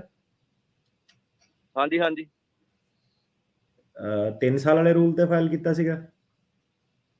ਨਹੀਂ, ਮੈਂ ਤਾਂ ਵਿਆਹ ਕਰਾ ਕੇ ਇੱਥੇ ਆਇਆ ਸੀ, ਉਹ ਤਾਂ ਮੈਂ ਪੱਕਾ ਸੀਗਾ। ਮੈਂ ਸਿਟੀਜ਼ਨ ਦਾ ਟੈਸਟ ਦਿੱਤਾ ਸੀ, ਮੈਂ ਉਹਦੀ ਗੱਲ ਕਰ ਰਿਹਾ। ਨਹੀਂ, ਉਹ ਸਮਝ ਗਏ ਸਾਰੇ। ਉਹ ਚੈੱਕ ਕਰਨਾ ਚਾਹੁੰਦੇ ਵੀ ਕੀ ਰੀਜ਼ਨ ਹੋ ਸਕਦਾ, ਤਾਂ ਕਰਕੇ ਤੁਹਾਨੂੰ ਪੁੱਛ ਰਹੇ ਭਾਜੀ। ਉਹ ਤਾਂ ਪਤਾ ਲੱਗ ਗਿਆ ਉਹਨਾਂ ਨੂੰ। ਹਾਂਜੀ, ਮੈਂ ਉਹਦੇ ਵਿਆਹ ਤੇ ਬੇਸ ਤੇ ਆਇਆ ਸੀਗਾ ਜੀ। ਤੇ ਵਿਆਹ ਦੇ ਵਿੱਚ ਕੋਈ ਪ੍ਰੋਬਲਮ ਨਹੀਂ ਹੈਗੀ, ਹਨਾ? ਉਹ ਸਿੱਧਾ ਕੰਮ ਆ ਤੁਹਾਡਾ। ਹਾਂਜੀ। ਫਿਰ ਭਾਜੀ ਤੁਸੀਂ ਫੋਲੋ ਅਪ ਕਰੋ। ਤੇ ਹੋਰ ਕੋਈ ਕ੍ਰਿਮੀਨਲ ਰੈਕੋਰਡ ਤਾਂ ਨਹੀਂ ਕੁਛ ਹੈਗਾ? ਨਹੀਂ, ਜਿੱਦਾਂ ਅਸੀਂ ਉਹਨਾਂ ਨੂੰ ਕਸਟਮਰ ਕਾਲ ਤੇ ਕਾਲ ਕਰਦੇ, ਉਹਨਾਂ ਨੂੰ ਉਹ ਗਾਹਾਂ ਰਿਕੁਐਸਟ ਪਾਉਂਦੇ ਆ 3 ਮਹੀਨੇ 4 ਮਹੀਨੇ, ਕਰੋਨਾ ਕਰਕੇ ਕਹੀ ਜਾਂਦੇ ਲੇਟ। 21 ਮਹੀਨੇ ਹੋ ਗਏ ਇੱਦਾਂ। ਨਹੀਂ, ਇੰਨੀ ਦੇਰ ਤਾਂ ਨਹੀਂ ਲੱਗਣੀ ਚਾਹੀਦੀ। ਜੇ ਤੁਹਾਡੀ ਆਲਰੇਡੀ ਇੰਟਰਵਿਊ ਟੈਸਟ ਵਗੈਰਾ ਹੋ ਗਿਆ, ਤੁਸੀਂ ਉਹਨਾਂ ਨੂੰ ਕੰਟੈਕਟ ਕਰੋ ਦੁਬਾਰਾ। ਇੰਨੀ ਦੇਰ ਤਾਂ ਨਹੀਂ ਲੱਗਣੀ ਚਾਹੀਦੀ। 120 ਦਿਨ ਦਾ ਟਾਈਮ ਹੁੰਦਾ, ਉਹਦੇ ਵਿੱਚ ਫੈਸਲਾ ਲੈ ਲੈਂਦੇ ਆ। ਤੇ ਇਹ ਤਾਂ ਜ਼ਿਆਦਾ ਟਾਈਮ ਦੱਸ ਰਹੇ ਤੁਸੀਂ। ਉਹ ਭਾਈ ਉਹਨਾਂ ਨੇ ਜਿੰਨੀ ਵਾਰੀ ਉਹਨਾਂ ਨੂੰ ਕਾਲ ਕੀਤੀ ਹੋਈ, ਕਹਿੰਦੇ ਵੀ ਕਰੋਨਾ ਕਰਕੇ ਡਿਲੇ ਚੱਲਦਾ, ਕਰੋਨਾ ਕਰਕੇ। ਨਹੀਂ, ਤੁਸੀਂ ਫਿਰ ਉਹੀ ਆ, ਸਰਵਿਸ ਰਿਕੁਐਸਟ ਪਾਓ, ਟਰੈਕਿੰਗ ਨੰਬਰ ਲਓ ਨਾ, ਉਹਨਾਂ ਨੂੰ ਕਹੋ ਕਿ ਸਰਵਿਸ ਰਿਕੁਐਸਟ ਮੈਂ ਪਲੇਸ ਕਰਨੀ ਹੈ। ਟਰੈਕਿੰਗ ਨੰਬਰ ਵੀ ਦਿੱਤਾ, ਉਹਨੇ ਸਾਰਾ ਕੁਝ ਦਿੱਤਾ, ਉੱਤੇ ਕਰਦੇ ਹਾਂ ਜੀ। ਹਾਂਜੀ, ਤੇ ਉਹ ਟਰੈਕਿੰਗ ਨੰਬਰ ਕਿੱਦਾਂ ਉਹ ਤਾਂ ਫਿਰ ਤੁਹਾਨੂੰ ਜਵਾਬ ਦੇ ਦਿੰਦੇ ਆ ਟਰੈਕਿੰਗ ਨੰਬਰ, ਜੇ ਤੁਸੀਂ ਉਹਨੂੰ ਸਰਚ ਕਰੋ USCIS ਦੀ ਵੈਬਸਾਈਟ ਤੇ। ਹਾਂਜੀ, ਜਵਾਬ ਦਿੰਦੇ ਇਹੀ ਕਹਿੰਦੇ ਆ ਵੀ ਜਿੱਦਾਂ ਲੈਟਰ ਵੀ ਘਰ ਆ ਜਾਂਦਾ ਵੀ 3 ਮਹੀਨੇ ਵੇਟ ਕਰੋ, ਇਹੀ ਕਹੀ ਜਾਂਦੇ। ਫਿਰ ਇਹੀ ਆ, ਪਤਾ ਨਹੀਂ ਹੁਣ ਕੇਸ ਐਡਮਿਨਿਸਟ੍ਰੇਟਿਵ ਪ੍ਰੋਸੈਸ ਜਾਂ ਕੋਈ ਇਨਕੁਆਇਰੀ ਜਾਂ ਕੁਝ ਹੋਰ ਨਾ ਹੋਵੇ। ਪਰ ਜੇ ਤੁਸੀਂ ਦੱਸਿਆ ਵਿਆਹ ਵੀ ਤੁਹਾਡਾ ਸਹੀ ਚੱਲ ਰਿਹਾ ਸਾਰਾ, ਫਿਰ ਕੋਈ ਪ੍ਰੋਬਲਮ ਨਹੀਂ, ਫਿਰ ਵੇਟਿੰਗ ਹੀ ਆ। ਦੇਖੋ ਹੁਣ ਪਤਾ ਨਹੀਂ, ਇਦਾਂ ਨਹੀਂ ਫਿਰ ਤੁੱਕਾ ਨਹੀਂ ਮਿਲਾ ਸਕਦਾ ਕਿ ਕਿਉਂ ਕਰ ਰਹੇ ਹੋਣੇ ਆ, ਬਟ ਕੁਛ ਨਾ ਕੁਛ ਹੋਣਾ ਕੇਸ ਦੇ ਵਿੱਚ। ਬਾਈ ਵੀ ਸਿਟੀਜ਼ਨ, ਨਿਆਣੇ ਵੀ ਸਿਟੀਜ਼ਨ, ਪਰ ਮੇਰੀ ਜਿੱਦਾਂ ਆਪਣੇ ਐਪਲੀਕੇਸ਼ਨ ਦਾ ਇੱਕ ਕੁਐਸਚਨ ਗਲਤ ਹੋ ਗਿਆ ਸੀਗਾ, ਤਾਂ ਉਸ ਹਾਂਜੀ, ਤੋਂ ਬਾਅਦ ਕਰੋਨਾ ਹੋ ਗਿਆ, ਮੁੜ ਕੇ ਉਹ ਨਹੀਂ ਜਿੱਦਾਂ। ਫਿਰ ਤੁਸੀਂ ਹੌਲੀ ਹੌਲੀ ਦੱਸਣਾ, ਇੰਨੀ ਗੱਲ ਤੁਸੀਂ ਪਹਿਲਾਂ ਦੱਸ ਦਿਓ ਭਾਜੀ ਮੇਰਾ ਕੁਐਸਚਨ ਗਲਤ ਹੋ ਗਿਆ, ਮੇਰੀ ਡਿਲੇ ਆ ਕਿੱਦਾਂ ਨਾ, ਕਿਹੜਾ ਕੁਐਸਚਨ ਗਲਤ ਹੋਇਆ? ਰੀਜ਼ਨ ਤਾਂ ਹੈਗਾ ਉਹਦਾ ਬਿਹਾਈਂਡ ਦੇ ਵਿੱਚ ਡਿਲੇ ਹੋਣ ਦਾ, ਕਰੋਨਾ ਨਹੀਂ ਹੈ ਰੀਜ਼ਨ, ਇਹਦਾ ਮਤਲਬ ਇਹ ਕਲੀਅਰ ਆ। ਕੁਐਸਚਨ ਕਾਹਦਾ ਗਲਤ ਹੋ ਗਿਆ? ਜਿੱਦਾਂ ਮੈਂ ਓਨਰ ਸੀਗਾ ਤਾਂ ਮੈਂ ਉੱਤੇ ਲਿਖਿਆ ਸੀਗਾ ਜਿੱਦਾਂ ਵੀ ਮੈਂ ਕੰਮ ਕਰਦੇ ਵਾਲਿਆਂ ਦੇ ਨਾਂ ਭਰ ਦਿੱਤੇ ਸੀਗੇ ਨਾ। ਉਹਨੇ ਮੈਨੂੰ ਪੁੱਛਿਆ ਵੀ ਇਹਨਾਂ ਦਾ ਵੀ ਤੁਸੀਂ ਕੰਮ ਕਰਦੇ ਹੋ? ਮੈਂ ਕਿਹਾ ਨਹੀਂ ਮੈਂ ਓਨਰ ਹਾਂ। ਕਹਿੰਦੇ ਲੀਜ਼ ਤੂੰ ਕੀਤਾ? ਮੈਂ ਕਿਹਾ ਨਹੀਂ, ਮੈਂ ਓਨਰ ਹੀ ਕਹਿਤਾ। ਉਹ ਕਹਿੰਦੇ ਕੋਈ ਨਾ ਡਿਸੀਜਨ ਲੈ ਕੇ ਦੱਸਾਂਗੇ, ਬਾਕੀ ਸਾਰਾ ਕੁਝ ਇੱਦਾਂ ਹੀ। ਕੀ ਆਪਣੀ ਟਰੱਕਿੰਗ ਕੰਪਨੀ ਦੀ ਗੱਲ ਕਰਦੇ ਪਏ? ਹਾਂਜੀ ਹਾਂਜੀ ਹਾਂਜੀ, ਮੈਂ ਟਰੱਕ ਦਾ ਆਪਣਾ ਟਰੱਕ ਸੀਗਾ ਮੇਰੇ ਕੋਲ, ਆਪਣੀ ਕੰਪਨੀ ਸੀਗੀ। ਇਹ ਤਾਂ ਕੋਈ ਮੇਰੇ ਖਿਆਲ ਨਹੀਂ, ਉਹ ਤਾਂ ਇੰਨਾ ਕੋਈ ਰੀਜ਼ਨ ਨਹੀਂ ਹੈਗਾ ਉਹਦੇ ਕਰਕੇ। ਹਾਂਜੀ, ਇਹ ਨਹੀਂ ਕੋਈ ਐਡਾ। ਹਾਂਜੀ, ਤੇ ਤੁਸੀਂ ਕੋਈ ਨਹੀਂ ਡਿਟੇਲ ਦੇ ਵਿੱਚ ਜੇ ਫਿਰ ਕਰਨਾ ਹੋਇਆ ਤੁਸੀਂ ਇਹਨਾਂ ਦੇ ਆਫਿਸ ਕਾਲ ਕਰ ਲਿਓ 415 909 0503 ਤੇ। ਓਕੇ ਜੀ, ਸਤਿ ਸ਼੍ਰੀ ਅਕਾਲ। ਓਕੇ ਜੀ, ਸਤਿ ਸ਼੍ਰੀ ਅਕਾਲ ਜੀ। ਸਤਿ ਸ਼੍ਰੀ ਅਕਾਲ ਜੀ ਲਖਵਿੰਦਰ ਜੀ।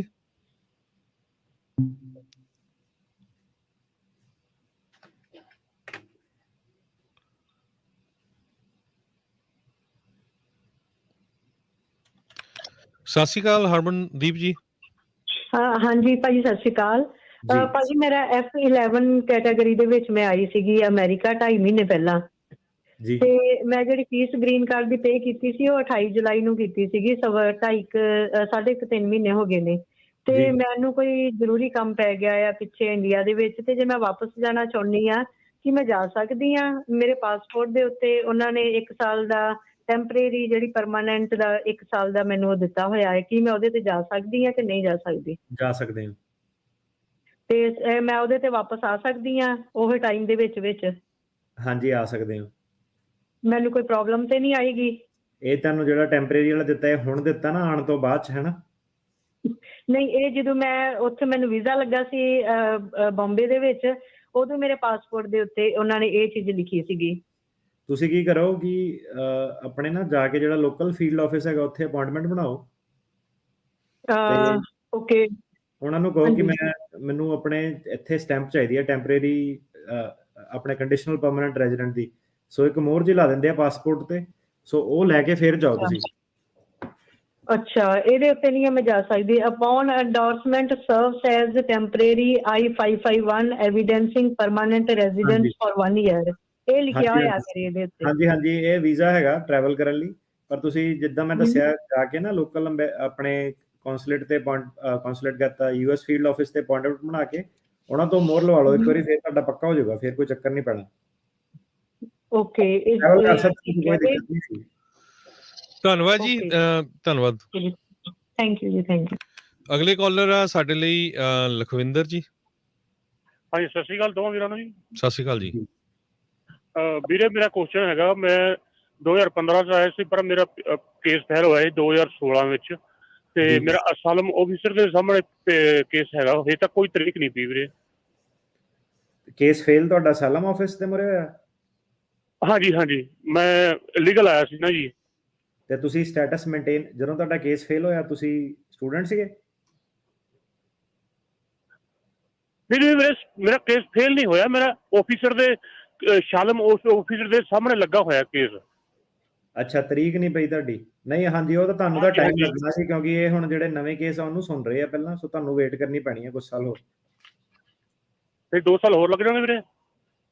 ਜ਼ਿਆਦਾ ਵੀ ਲੱਗ ਸਕਦੇ ਭਾਜੀ। ਓਕੇ, ਠੀਕ ਹੈ ਵੀਰੇ, ਧੰਨਵਾਦ ਜੀ।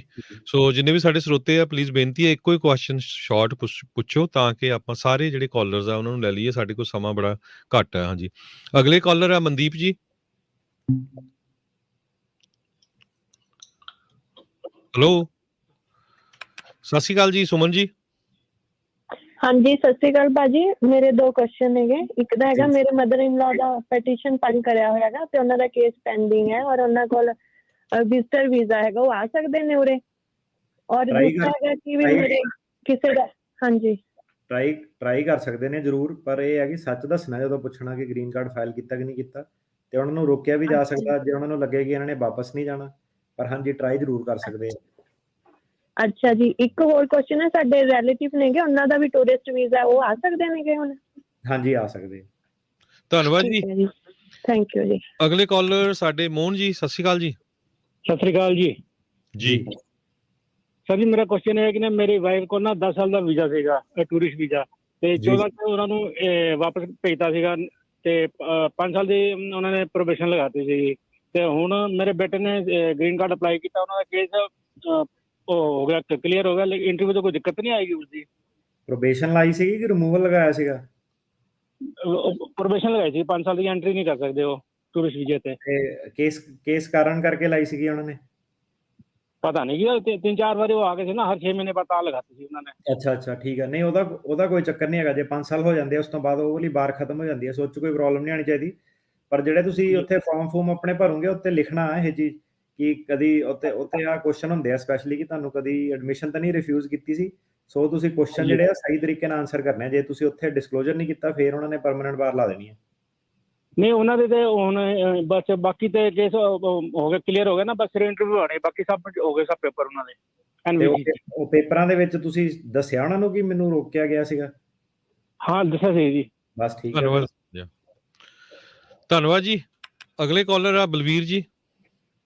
ਹਾਂਜੀ ਭਾਜੀ, ਮੈਂ ਮੇਰੀ ਵਾਈਫ ਦੀ ਇੰਟਰਵਿਊ ਦੀ ਵੇਟ ਕਰ ਰਹੇ ਹਾਂ। ਪਿਛਲੇ ਸਾਲ ਆਪਣੇ ਹੋ ਗਈ ਸੀਗੀ ਉਹਨਾਂ ਦੀ ਡਾਕੂਮੈਂਟਰੀ ਕੁਆਲੀਫਾਈਡ, ਤੇ ਉਸ ਤੋਂ ਬਾਅਦ ਦੇ ਵਿੱਚ ਮੇਰਾ ਬੇਟਾ ਐਜ਼ ਏ ਡੈਰੀਵੇਟਿਵ 2 ਸਾਲ ਦਾ ਉਹ ਐਡ ਆ ਉਹ ਐਪਲੀਕੇਸ਼ਨ ਦੇ ਵਿੱਚ, ਤੇ ਬਟ ਮੈਂ ਸਿਟੀਜ਼ਨਸ਼ਿਪ ਲੈਣੀ ਸੀਗੀ ਕਰਕੇ ਮੈਂ ਆਪਣੀ ਸੈਪਰੇਟ ਪਟੀਸ਼ਨ ਲਾ ਦਿੱਤੀ ਸੀਗੀ ਆਪਣੇ ਬੇਟੇ ਦੀ, ਤੇ ਉਹਨਾਂ ਦੇ ਹੁਣ ਅਪਰੂਵਲ ਆ ਗਿਆ ਹੈਗਾ ਵਾ।